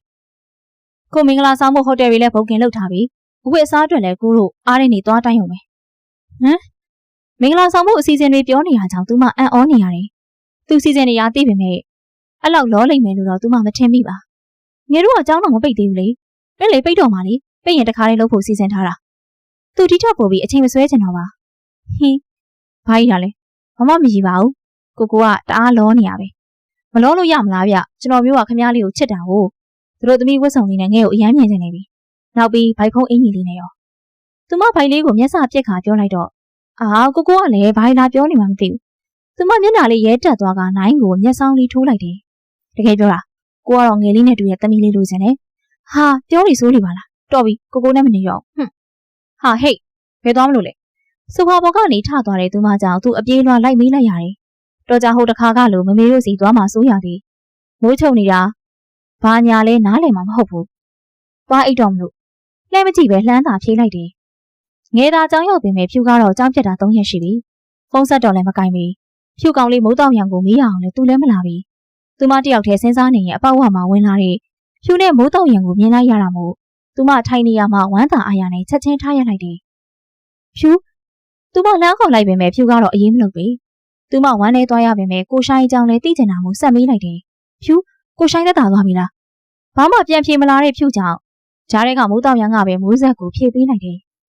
သက်သာသွားပြီခုတော့အိမ်မှာနားနေတယ်ခုကဘာလို့စိတ်ပူပြနေရလဲနင်းကြောင်မေးလေနင်းသာပွင့်လင်းခဲ့ရင်ဘာမှဖြစ်လာစရာအကြောင်းမရှိဘူးမိုးဆက်ကိုဆွဆွရဲရဲကြီးကစိတ်ဆိုးစွာပြောလိုက်တယ်သူမအခုချိန်မှာဘာမှမစင်စားနိုင်ပြီဖြစ်သည်မမိုးဆက်ကိုသာအပြစ်တင်နေခြင်းမိတယ်ငါတမင်ရွေခဲ့တာမဟုတ်ပါဘူး ငါတကယ်ရှင်းပြဖို့လုပ်ခဲ့ပါတယ်နင်သာတကယ်စိတ်ဝင်ငါဖုန်းခေါ်ကြရလာခဲ့ပါလားအဲ့လိုသာဆိုကိုရှိုင်းအခုလိုဖြစ်မှာမဟုတ်ဘူးငါအဲ့နေကနင့်ကိုစောင့်နေခဲ့ရတာသိရလားနင်ဖုန်းကိုပဲစက်တိုက်ခေါ်နေခဲ့တာဒါပေမဲ့နင်ကတော့ရောက်မလာခဲ့ဘူးအဲ့နေကငါလာဖို့လုပ်ခဲ့ပါတယ်ဒါပေမဲ့တော်ပါတော့နင့်ကိုငါ့ကိုနဲ့အောင်သွဲပေးမိခဲ့တာငါအမှားပဲဖြူတော်တော့စိတ်တုန်နေတဲ့ဖြူကိုမိုးတောက်ကပဲလက်ဆွဲကခေါ်သွားလိုက်တယ်ဖြူမင်းအရန်လုံးနေသိလားဖြူကိုကြောင်းကန်တင်းထိခေါ်လာခဲ့ပြီးရောက်မှမိုးတောက်ကပြောလိုက်တယ်ဘာလို့လဲမိုးဆက်ကိုပြောရတယ်လေဖြူတို့ကိုကိုလည်းမှားတာပဲလေသူရှင်းပြခြင်းဖြူပေးခဲ့လို့လားဒါပေမဲ့အဲ့ဒီကတော့သူလာခဲ့တဲ့လေငါဘလောက်တောင်မျှော်ခဲ့ရလဲနောက်ပြီးကိုရှိုင်းကိုအရန်တနာတယ်အဲ့ဒီကဖြူမိုးဆက်ကိုတကယ်မျှော်နေခဲ့တယ်ကိုရှိုင်းကလည်းလုံးဝတခြားတယောက်လိုကိုဖြစ်နေခဲ့တယ်မိုးဆက်ကရောက်မလာတာကြောင့်ဖြူမိုးဆက်ကိုပိုစိတ်ဆိုးသွားရခြင်းဖြစ်ပါတယ်အာမွတ်နိုင်စာကြီးစပွဲပေါ်ထိုင်နေတဲ့သူမခါသေးသေးလေးကိုနောက်ကနေတိုင်းဖက်ကသူမပါးလေးကိုမွတ်သိပ်စွာနမ်းရှိုက်လိုက်တယ်ဟာကိုကလည်းဖဲဖားလောက်တာလေငယ်ဒီမှာစာလုပ်နေရလေတိုင်းဖက်ထားတဲ့သူမခါပေါ်ကသူ့လက်တွေကိုဖဲချကပြောလိုက်တော့သူကမလွတ်ပဲသူမကိုလေးကိုသူ့ဘက်လှည့်စေလိုက်တယ်အလိုက်တင်ပါလာတဲ့သူမကိုလေးကိုဖတ်ပြီးသူမမျက်လုံးလေးကိုစိုက်ကြည့်ဟာချက်လိုက်တာဗျာနောက်ကနေဖော့ဖွာလေးရွတ်ဆိုလိုက်ပါတယ်သူမကတော့ပိုကိုပိုတယ်ဆိုတဲ့အထာနဲ့မျက်စောင်းလေးထိုးလိုက်တယ်ကိုတို့မင်္ဂလာဝတ်ဆောင်ချုပ်ဖို့ကိုသွားတိုင်းရအောင်လေကိုကလည်းစောင်းဝဲပြီးမှပဲသွားရအောင်လေငယ်ဒီမှာစောင်းမရသေးဘူးကိုကတော့ရပြီမလားညနာလေးမဲကပြောလိုက်တယ်ရမှာပေါ့ तू ကငယ်တို့တနားရီလောက်လုပ်ရတဲ့စားဆို15မိနစ်20လောက်ပဲလုပ်ရတာလေအဲ့ဒါကြောင့်ပဲထိတ်ဆုံးကြောင်းသားဖြစ်နေရပေါ့ငငယ်ကဆို तू မဘလောက်ပဲစူးစမ်းသူ့ကိုတော့မမိပြီဘာဖြစ်တာလဲကိုလုပ်ပေးရမလားဒီလိုလုပ်လေကိုကမေးတတ်တဲ့မိကုံတွေထုတ်မယ်ငယ်လေးကဖြေပေါ့သူမကြည့်နေတဲ့စာအုပ်လေးကင်ကပြောလိုက်တော့လုပ်မယ်သူမမျက်နှာလေးဝင်းသွားကပြုံးပြလိုက်တယ်ဟုတ်ပြီဒါပေမဲ့မှားရင်တော့အပြစ်ပေးမှာနော်အပြစ်ကိုကငဲ့ကိုရိုက်မှာလားသူမမျက်နှာလေးရှုံကပြောလိုက်တော့ရိုက်မှာဒုံနေတော့မဟုတ်ဘူးနှကန်းနဲ့တလုံးမတစ်ခါနမ်းမှာသူမနှကန်းလေးပုတ်တက်ရင်သူမနှကန်းသားလေးကိုမျက်စာပြက်ခါပြောလိုက်တယ်ဟာအဲ့တော့ကိုတက်တက်ညစ်တာပဲသူမကနိုင်ကိုမျက်မှောင်လေးကုတ်ခါပြောလိုက်တော့အဲ့ဒါဆိုလဲငဲ့သဘောပဲလေကိုသွားနာတော့မယ်သူမလိုက်လာမှသိရကြောင်သူခက်တီတီနဲ့အခန်းထဲဝင်မလှုပ်လိုက်တော့လက်ခံတယ်မိုးဆက်နိုင်ကိုအနောက်ကနေလှမ်းဆွဲကပြောလိုက်ပါတယ်ထိုအခါတစ်ဖက်လှည့်သွားတဲ့နိုင်ကသူ့ခင်နဲ့ရောက်တော့မှမို့လူယုံမှပြုံးကသူမဘက်လှည့်လိုက်တယ်ဘာလို့လဲကိုပြောတာလက်ခံတယ်လို့သူမဘောက်ဆက်ဆက်လေးဖြေးလိုက်ပါတယ်ကောင်းပြီလေအဲ့ဒါဆိုငယ်စားခြင်းရင်ခဏဆောင်ကိုမေးခွန်းထုတ်မယ်ခဏကြာတော့ပရိတ်ထုတ်ထားတဲ့စာရွက်တွေနဲ့အတူနိုင်သူမနာပြန်ရောက်လာခဲ့တယ်ဖြေးတော့မလားသိကြရင်နော်တလုံးမတစ်ခါနန်းတော့ရီစားစာလေးလောက်ခါသူမနေရွက်နားလေးအနားကပ်ခါဆူလိုက်တော့ဟာဆိုနှကန်းလေးစုကခက်ဆက်ဆက်လေးပြန်ဖြေးလိုက်တယ်ဟာရော့ဒီမှာဖြေးလို့ရပြီခိုးမကြည့်နဲ့နော်ကြည့်ချင်းကိုမျက်နှာပဲကြည့်သူမရှိထိုင်ကသူမဖြေးရရီလိုက်ကြည့်နေလိုက်တယ်ရော့နိုင်ဝက်လောက်ကြတော့သူမကိုမျက်တောင်မခန့်စိုက်ကြည့်နေတဲ့နိုင်ထန်တို့အဖြေလွှာစာရွက်လေးထိုးပေးလိုက်တယ်ပြီးပြီလားညံသားပဲနိုင်တကြောင်ချင်းစီစစ်ပေါက်လိုက်စစ်နေလိုက်တယ်စစ်နေရင်စားတကြောင်ရောက်ငယ်လေးရှေ့တိုးခဲ့သူ့ရှေ့ကသူမကိုလက်ရက်ခါလှမ်းခေါ်လိုက်တယ်ဘာလဲမင်းခေါ်ရင်သူ့နားတိုးလိုက်တော့သူမနှကန်းလေးနှွေးသွားရတယ်ဟာဘာလုပ်တာလဲကိုဘာပြောထားလဲသူမကိုအမားလေးထောက်ပြကပြောလိုက်တော့အဲ့ဒါ S လေးတစ်လုံးပဲကြံခဲ့ရလေမျက်မှောင်လေးကျုံကသူ့ကိုကြည့်လိုက်ပါတယ်အင်္ဂလိပ်စာမှာ S လေးတစ်လုံးကြံခဲ့လေအဓိပ္ပာယ်ကြီးအများကြီးလွဲသွားနိုင်ငယ်လေးရဲ့နောက်ပြီးဆောင်းမှုပွဲမှာလည်းအမှတ်ရော်တယ်ဒါတောင်သဘောကောင်းတဲ့ဆရာမနဲ့တွေ့မှာနော်အပေါက်ဆိုးတဲ့ကျူတာတွေဆိုလို့ရှိရင်အမှတ်လုံးဝမပေးဘူးဘာလဲငယ်လေးကမကျင့်တတ်ဘူးလားမကျင့်နိုင်ကိုပြန်တယ်လေသူမမျက်နှာရှိနှကန်းလေးထိုးပေးလိုက်တော့နင့်နာသွားအောင်လေသိလားမိုးဆက်မျက်နှာကြီးအတင်းတိုးကပ်လာတဲ့နိုင်ကိုပါးကနေတွန်းဖယ်လိုက်တယ်ဟိုးရောက်ပါ ਈ လားသားပဲကွနိုင်ဆောင်ပွဲဖြေမဲ့နေမှုကြောင်းရောက်ချင်းအခန်းထဲတောင်ဝင်ရသည်ကားလေးရက်ခါရှိသည်တငယ်ချင်းတွေနဲ့စဆုံတော့တယ်ဒါပေမဲ့တွေ့ချင်းခေါ်လိုက်တဲ့အခေါ်ကိုနိုင်ခါတိုင်းလိုပင်စိတ်တူသွားရတယ်ဟိုကောင်လေးကလည်းနိုင်မကြိုက်မှန်းသိလို့တမင်တက်စားနောက်ကြခြင်းဖြစ်တယ်ဘေးမှာမိုးဆက်ပါတာကြောင့်လှမ်းတော်မစဲတော့ပဲလက်ကလေးထောင်ပြလိုက်တယ်ကြောက်စရာကြီးကွာမျက်နှာကြီးကလည်းထားတတ်တော့မယ်တိုင်းပဲထိုးခံခြင်းလို့လားနိုင်ကဘူးကြီးကပြောလိုက်တော့မဟုတ်ရပါဘူးဗျာလက်လေးမြောက်ကကြောက်တူလေးလှုပ်ပြလိုက်တယ်နိုင်ကတော့ဂယုမဆိုင်ပဲမိုးဆက်ကိုသာခလေးတယောက်လိုလက်ဆွဲပြီးသူမအခန်းစီလိုက်ပို့ပေးလိုက်ပါတယ် ရှိုင်းဆောင်ဝဲလဲပြီးသွားပြီမို့သူဆုံးဖြတ်ထားတဲ့အတိုင်းစင်ကာပူသွားဖို့ပြင်ဆင်နေလိုက်တယ်ကိုရှိုင်းတကယ်ကြီးသွားတော့မှာလားဖြူသူမကိုအနာမျက်နှာငယ်လေးနဲ့သွားမိလိုက်တယ်ပုံမှန်သာတိတ်မတဲကြပါမယ်အခုလိုကြတော့သူမကိုနဲ့မခွဲချင်ပါနောက်လာလောက်မှသွားလို့မရဘူးလားကိုရှိုင်းရေ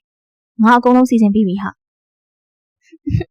ာသူမဝမ်းနေနိုင်ရပါတယ်နေဟိုနေ့ကမိုးဆက်ကိုပြဿနာသွားရှာနေစို့နောက်ခါအဲ့လိုမလုပ်နဲ့တော့အကုန်လုံးကသူ့အမတစ်ခုမှမပါဘူးအင်းမဖြူလဲပြောပြီးမှအားနာနေတာကိုနောက်ဆုံးအနေနဲ့သူ့ကိုနှုတ်ဆက်သွားခြင်းသေးလားဒဏ်ရာတွေထပ်ပြီးအသက်မဖြစ်ချင်တော့ပါသူမလည်းသူ့ကိုတွေ့ရင်စိတ်သက်သာမှာမဟုတ်ငယ်လေးအမြန်လုပ်ပါကိုကလည်းဘလို့ဖြစ်နေရလဲမင်္ဂလာဝတ်ဆောင်အပ်ထားတာရပြီဆိုတာကြောင့်တအားလောနေသောနိုင်ကိုသူမပြောလိုက်တယ်ကိုမိမလေးကိုမင်္ဂလာဝတ်ဆောင်နေနဲ့မြင်ချင်လှပြီဗျကိုတော့ဘာမိမလဲသူမမျက်နှာရဲရဲလေးနဲ့အန်လေးကြိတ်ခါမျက်စောင်းလေးထိုးလိုက်တယ်ဟောဗျာမဟုတ်ဘူးလားပြောငယ်လေးကကိုမိမမယ်လေတွေးတာနှီးတော့ပြီးသားအကျဉ်းမရအောင်ဖြစ်နိုင်စကားမဆုံးခင်မိုးစံနိုင်ပါဇက်ပေါင်လေးကိုလှမ်းပိတ်လိုက်တယ်ကိုဘာလျှောက်ပြောနေရလဲလို့ရှောက်ကိုမရှိဘူးရှက်နေလိုက်တာဗျာတော်ပြီသွားမယ်နှခမ်းလေးစုကကားပေါ်တက်သွားတာမို့နိုင်ရီကအနောက်ကနေလိုက်ရပါတယ်သူတို့သမီးလေးကမမနောက်လိုက်ခဲ့ပါနော်အင်ကြီးဝစ်ကြည့်အောင်သူတို့သားဟိုဘက်ခန်းမှာပါရှင့်ဆိုင်ရှယ်မကပြောလိုက်တာကြောင့်အတူတူဝတ်လို့မရဘူးလား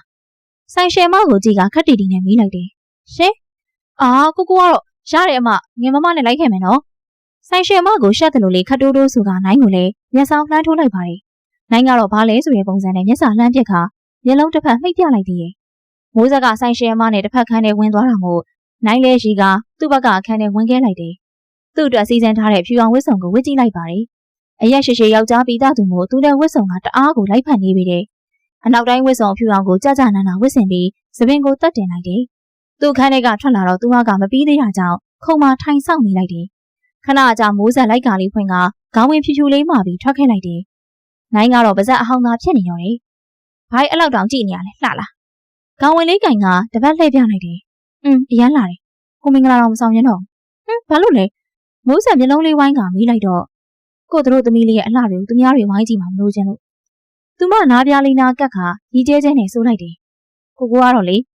ခဏနေဖိတ်စာတွေသွားယူမှာငယ်လေးနိုင်အောင်လားအိမ်မဲပြန်လာမလားလိုက်ခဲ့မေလေးငယ်လေးကြည့်ချင်တယ်ငယ်မပင်မအောင်လားမပင်မမအောင်ဘာလို့ရတာမလို့ကားပေါ်လေးထိုင်လိုက်ရတာဟုတ်ပါပြီဗျာအဲ့ဒါဆိုနေသွားမယ်လေငယ်ဘသူတွေကိုဖိတ်ဖို့ကြံသေးလဲနိုင်ဖိတ်ရမယ့်သူတွေဖိတ်ပြီးကျန်တဲ့ဖိတ်စာတွေစိနေရင်မေးလိုက်တော့သူမမျက်နှာလေးညှိုးကြကဖြေလာခဲ့တယ်ဖြူတော့ကြံသေးရဲ့ဒါပေမဲ့ဖြူကသူမကိုဒီကိစ္စကြောင့်ပဲတအားမုန်းနေတာခုလိုမျက်နှာပြောင်ပြီးဖိတ်စာသွားပို့ဖို့အထိမဝင်ရပါဖိတ်လေးငယ်ဖြူလာပါမလားမသိဘူးနော်လာမှာပါလာကိုတို့သွားဖိတ်ကြမယ်နော်သူမဘာကြောင့်ဒီလိုဖြစ်နေလဲဆိုတာသူသိပါတယ်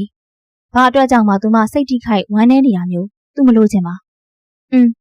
ဖြူတို့အိမ်ရှိရောက်တော့မွေမရဲဖြစ်နေတဲ့သူမကိုကြီးကနိုင်သူမလက်ကလေးကိုအုပ်ကင်လိုက်တယ်လူခေါ်ဘဲလေးကိုတီးလိုက်တော့ချမ်းဆောင်ဦးလေးကြီးတယောက်ကကိစ္စမေးပြီးဖွင့်ပေးတာကြောင့်သူမတို့ဝင်ခဲလိုက်တယ်လာကြကွယ်ထိုင်ကြဘာကိစ္စရှိလို့လဲကွအိမ်ထဲရောက်တော့ဖြူကိုရောကိုရှိုင်းကိုရောမတွေ့ရပြီဖြူတို့မေမေဖြစ်ဟန်တူတဲ့အန်တီကြီးတယောက်ကအပြုံးနဲ့စီးကြိုကဝင်ထိုင်စေတယ်ဟိုဖြူမရှိလားရှင်သမီးလေးတငယ်ချင်းတွေလားသမီးလေးကအပြင်သွားတယ်ကွအန်တီဖုန်းဆက်ခေါ်ပေးရမလားဟိုရပါတယ်အန်တီဖြူလာရင်ဒီဖိတ်စာလေးပဲပေးပါနော်သူမပြောကလက်ထဲကအသိကင်လာတဲ့အဖြူရောင်ဖဲကြိုးလေးနဲ့ဖိတ်စာအဖြူလေးကိုထုတ်ပေးလိုက်တယ်အေးသမီးလေးအန်တီပေးလိုက်မယ်နော်အန်တီမေးနေရကွယ်သမီးကိုဘာတောက်ကြမလဲအေးတောက်မလားမတောက်တော့ပါဘူးရှင်အဲ့ဒါဆိုသမီးတို့ကိုခွင့်ပြုပါအောင်နော်ဟဲပြန်ကြတော့မလားဟုတ်ကဲ့အန်တီသူမခါလေးကင်ကပြန်ပြေးလိုက်တယ်အေးပါကွယ်အဲ့ဒါဆိုလည်းအန်တီဖြူပြန်လာရင်ပေးလိုက်မယ်နော်ဟုတ်ကဲ့ပါရှင်မိုးဆက်ဖြူမေမေကိုပြုံးပြကပြန်လာခဲ့ကြတယ်သူမကတော့ဖြူကိုတကယ်လာစေခြင်းမိပါတယ်သူမမင်္ဂလာပွဲမှာအချက်ဆုံးတငယ်ချင်းလေးကိုရှိနေစေခြင်းပါတယ်ကိုတို့သမီးလေးကလှလိုက်တာဗျာနိုင်မိုးဆက်အလှပြင်းနေတဲ့နားကိုထိုင်းကြည့်ဟာသူမလက်ကလေးကိုဖွားဖွားလေးစုပ်ကင်ကချစ်ရရှုံးနေတော့အကြည့်ဝင်နေကြည့်နေတယ်အမလေးတို့သားရဲ့အကြည့်လေးတွေလည်းရှော့ပါအောင်နိုင်ရဲ့အချစ်ကြီးနေမှုကြောင့်မိတ်ကမမီတို့ပဲမနေနိုင်ပဲပြုံးကစနေကြတော့တယ်ဟုတ်ပါကူရဲ့အပြင်မှာဧည့်သည်တွေသွားဧည့်ခံထားပါဆိုမနေ့ကလေးကသူပြင်ဆင်ပြီးသူမနာပဲကတ်နေတဲ့နိုင်ကြောင့်သူမပဲမနေတတ်ဖြစ်လာရတယ်ပြီးမှငယ်လေးနဲ့တူတူဆင်းမယ်လေမင်္ဂလာဧည့်ခံပါလေဆိုတို့သားတို့သမီးတွဲရမှာအဆင်ပြေမှာပေါ့မဟုတ်ဘူးလားမိုးဆက်ကိုမျက်စာလေးပြက်ကဟန်ပါပါပြောနေတယ်မင်းမကို့သဘောပဲဒီမှာငဲ့ကိုပဲထိုင်ကြည့်နေရတာမပြင်းဘူးလားပြင်းစရာလားဗျကိုကတက်တန်လုံးဒီမျက်နှာလေးကိုဒစိမ့်စိမ့်ထိုင်ကြည့်နေချင်တာတက်တလုံးထိုင်ကြည့်ရင်တော့ပြင်းဖို့မပြောနဲ့ဝါတော့ဝါမှာမဟုတ်ဘူး နိုင်ရဲ့ကဲကဲတဲတဲအပြောကြောင့်ဘေးကမိတ်ကပ်မမီတို့ပင်ပြုံးစီစီဖြတ်ကုန်ကြတယ်။မိုးဆက်ကတော့မျက်နှာလေးရဲကရှက်သွေးဖြားသွားရတယ်။မိုးဆက်အခန်းဝအတန်လေးကြောင့်မိုးဆက်ရက်တန်သွားရတယ်။ဒီတန်အခြားသူရဲ့တန်မဟုတ်ဘူးလေ။ဖြူဟုတ်တယ်ဒါဖြူရဲ့အတန်ပါ။သူမအတန်လာရကိုဝမ်းသာမှုအပြည့်နဲ့လှမ်းကြည့်လိုက်တယ်။ဖြူနင်လာရင်တော့ငါဝမ်းသာလိုက်တာဟာသူမပြောင်းလုံးလို့မျက်ရည်လေးတွေပါကြားမိရဲ့အထီးပင်တငယ်ချင်းဆိုပေမဲ့သူမအတွက်တော့မိသားစုဝင်လို့ပဲလာတာပေါ့ဟာငါချစ်ဆုံးတငယ်ချင်းတွေရဲ့မင်္ဂလာဆောင်မလာဘဲနေပါမလားအရင်ကကိစ္စတွေအတွက်လည်းငါတကယ်တောင်းပန်ပါရဲ့နော်ငါနေ့ဘက်ကိုမကြည့်ခဲ့မိဘူးဖြူမိုးဆက်ကိုအတနာခံတယ်လို့လေကြည့်ကပြောလိုက်တယ်ရပါတယ်ဟာငါဘာမှစိတ်ထဲမထားဘူးမိုးဆက်ဖြူလက်ကလေးကိုထက်ကင်ကပြုံးပြလိုက်တယ်အဲ့ဒါဆိုကိုရိုဟိုဘက်ကနေခဏဆောင်ပြင်မယ်လေငယ်တို့စကားအေးဆေးပြောကြပေါ့ဟုတ်သူမတို့တငယ်ချင်းတယောက်အေးဆေးစကားပြောရအောင်မိတ်ကံမမီတွေဒီဇိုင်နာတွေအားလုံးကိုခေါ်ကထွက်လာပေးခဲ့လိုက်တယ်ငယ်လေးကသူ့တငယ်ချင်းကိုဘလောက်အလေးထားခင်တွေ့လဲဆိုတာသူသိသိတာပေါ့ရော့ဒါငါရဲ့မင်္ဂလာလက်ဖွဲ့အနီအောင်ဘူးကြီးလေးတပူထုတ်ပြီးတော့သူမလက်ထဲကိုထုတ်ပေးလိုက်တယ်ဟမ်ဒါပါလေသိချင်ဖွင့်ကြည့်လေမိုးဆက်ကလေးပါဘူးနီလေးကိုခုံပေါ်ချကဖွင့်ကြည့်လိုက်တယ်ဟမ်ဒါရီဟာဖွင့်ဖွင့်ချင်းမှာပင်တလက်လက်တောက်ပနေကမျက်လုံးပင်စူးရလောက်အောင်လှပနေတယ်အရေးသွေးပြည့်စိတ်တွေပင်စိတ်နှကစိတ်ပရက်စိတ်လက်ဆိုဟန်းချင်းကအစတဆုံတစင်းစာပလိတယ်ကြည်ရနဲ့ဘလောက်တန်ဖိုးကြီးမလဲဆိုတာလေသူမှသိပါတယ်ငါတငယ်ချင်းလေးနဲ့ဆိုတအားလိုက်မှသိလားဘူးတွေကစိတ်ပရက်လေးကိုထုတ်ခါမိုးဆက်လက်ပင်ကိုကတ်ခါကြည့်လိုက်သေးတယ်ဒါပေမဲ့ငါဒါတွေလက်မခံချင်ဟာငါအတွက်နင်လာရင်ကိုပဲအဆင်ပြေပါပြီဟဲ့မိုးဆက်ကလေးပါဘူးနီလေးကိုပြန်ပိတ်ခါလှမ်းပိတ်လိုက်တယ်ဒီလိုတန်ဖိုးကြီးတာမျိုးပြီးတော့သူမှလက်မခံချင်ပါဘာလို့လဲဟဲ့မရအောင်တော့ယူရမှာဖြူကလည်းကလေးပါဘူးကိုမယူပဲသူမဘက်ကိုသာတိုးပေးလိုက်တယ်တကယ်လို့နင်ပေးချင်တယ်ဆိုလဲအဲ့လိုတန်ဖိုးကြီးတာတော့မပေးပါနဲ့ဟာနော်နင်ကလည်းငါ့ကိုခင်ယူနော်ယူရမှာအားနိုင်လေငါနဲ့ကိုတောင်းပန်တဲ့အနေနဲ့ပေးရလို့သဘောထားဟာနော်မယူမချင်းမိုးဆက်လက်ထဲအတင်းထိုးပေးနေလိုက်တယ်ငါတကယ်မယူချင်ဘူးဟာယူပါနော်မယူရင်ငါစိတ်ကောင်းမှာမဟုတ်ဘူးဟာဘာပဲဖြစ်ဖြစ်ငါမင်္ဂလာပွဲကိုလာပေးလို့ကျေးဇူးပါနော်ဘာကျေးဇူးတင်တာလဲစကားတွေကလည်းသစိမ်းဆန်လိုက်တာကိုဆိုင်လည်းစင်ကာပူသွားပြီဟာဟုတ်လားခုဒါလေးတွေဝတ်ပြီးရင်ငါ့ကိုလေပုံပို့ပြီးနော်နင်းနဲ့ဆိုတအားလှမှသိလားကိုဆိုင်ကိုပို့ပေးရမယ်သူမြင်ချင်နေခဲ့ရမလားသူမနဲ့ချစ်သူဖြစ်ကြတဲ့ကသူမနဲ့သူလက်ထပ်ရင်သူမဝတ်ဖို့ဆိုပြီးသူမအတွက်ရည်ရွယ်ပြီးဝယ်ထားခဲ့တာမဟုတ်သူမကိုမပိုင်ဆိုင်ရရင်တော့ဒီပစ္စည်းတွေကမိုးဆက်ပစ္စည်းတွေပါပဲတဲ့ဖြူကိုရအောင်ပေးဖို့ပြောခဲ့တာဖြစ်တယ်အဲ့ဒါဆိုဖြူအောက်ကနေပဲစောင့်နေမယ်လေနော်မိုးဆက်ဖြူကြောင်နောက်ကျနေလိမ့်မယ်မိုးတောင်လည်းအောက်မှာစောင့်နေတယ်အဲ့ဒါဆိုလဲမိုးဆက်ပင်ဆင်းခဲ့မယ်နော်ဟဲ့အောင်ကြီးမင်းကရှိုးတယ်ကွာငါတို့ကတော့ညီမလေးကိုဥတိုးတယ်မှတ်တာတကယ်တမ်းကြာဒီကောင်သူ့အပိုင်ကိုတိုးနေရအောင်ကွာနိုင်တငယ်ချင်းအုပ်စုရောက်လာကြကဝိုင်းစနေကြလေတဲ့အေးလေကွာအဲ့ဒါကြောင့်ရောက်ဖလို့ခေါ်ရင်တင်မလို့စိတ်တူနေရအောင်ကွာအေးဟုတ်တယ်ခုမင်းတို့သိပြီမလားသိပါပြီကွာဟဲ့ကြည့်ပါဦးလိုက်ဖက်လိုက်ကြတာသူတို့သားနဲ့သူတို့သမီးလေးကနေနေလားရွှေနဲ့ညပါပဲဟုတ်ပါဟဲ့နိုင်တဲ့မိုးဆက်တို့ခမ်းမာတဲ့စဝင်လာတာနဲ့တီတိုစကားတန်နေပြီးညံနေတော့တယ်ခမ်းမာထဲမှာမင်္ဂလာတချင်းတန်နေပြီးပြန့်ဝင်နေကမင်္ဂလာပွဲလေးကပျော်ရွှင်ပွဲအတိပဲအခုသူတို့သမီးလေးကပန်းစည်းပစ်ပါမယ်နော်ပန်းစည်းလူမဲ့သူလေးတွေနေရာယူပေးကြပါဗျာအစီအစဉ်ကျညာသူကပြောလိုက်တာနဲ့ခမ်းမာတဲ့ရှိလူပြိုလူလွတ်အားလုံးသူတို့သမီးနောက်မှာနေရာယူလိုက်ကြတယ်မိုးဆက်ဒီမှာနော်ငါတို့ပဲပြစ်နော်တယောက်တော့လှမ်းអော်နေတဲ့သူလေးတွေလည်းရှိတယ်မင်္ဂလာပွဲလက်ကင်ပန်းစည်းလေးရတဲ့သူကသူချင်းနဲ့တက်တဲ့သူနဲ့အမြန်လက်ထပ်ရမယ်ဆိုတာကြောင့်အားလုံးလိုချင်နေကြတယ်1 2 3ပြစ်ပြီနော်ပန်းစည်းဖမ်းမဲ့သူတွေကိုကြောပေးရက်ခါစကားတန်ဆုံးတာနဲ့ပန်းစည်းလေးကိုမြောက်ခါပြစ်လိုက်တယ်ဟိုးပန်းစည်းလေးကိုဖြူနဲ့မိုးတောက်တို့ပြိုင်တူဖမ်းမိလိုက်ကြတယ်နှစ်ယောက်လုံးရဲ့မျက်နှာထက်မှလည်းအပြုံးပန်းလေးတွေဝေနေလေတယ်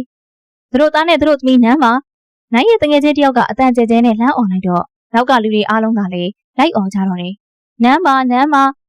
လက်ခုပ်လေးတွေတီးကအတန်ကြီးကြီးနဲ့တက်ညီလန့်ညီអော်နေကြတော့တယ်နိုင်ကမိုးဆက်ကိုဘလို့လဲဆိုပြီးမျက်စာလေးပြစ်လိုက်တော့မိုးဆက်မျက်နှာလေးတွေရဲကနိုင်ကိုခေါင်းရမ်းပြလိုက်တယ်နှစ်ယောက်တည်းရှိတဲ့အချိန်တော့သူ့အနမ်းတွေချွေလာတိုင်းသူမရှက်နေရတာလူကြားထဲမှာဆိုပို့ဆိုးတယ်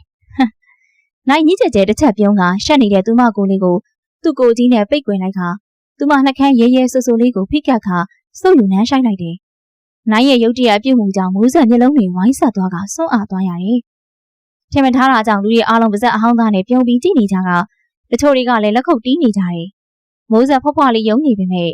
နိုင်ကတော့မလွတ်ပေးပဲသူမနှက်ခမ်းသားလေးတွေကိုဆက်လက်နမ်းဆိုင်ကအနမ်းတွေရှေ့ကျသွားတော့တယ် ဇလန်လေးရောဒီမှာပဲပြီးဆုံးပါပြီရှင်ဇလန်လေးကိုအဆုံးထိနားဆင်ပေးခဲ့ကြတဲ့ပရိသတ်တို့အားလုံးကိုကျေးဇူးအများကြီးတင်ရှိပါတယ်နောက်ရက်တွေမှာလည်းဇလန်ကောင်းတွေကိုတင်ဆက်ပေးမှာဖြစ်တဲ့အတွက်ကြောင့်စီစီတို့ရဲ့ channel လေးကို like and subscribe လေးပြုလုပ်ပေးထားအောင်နော်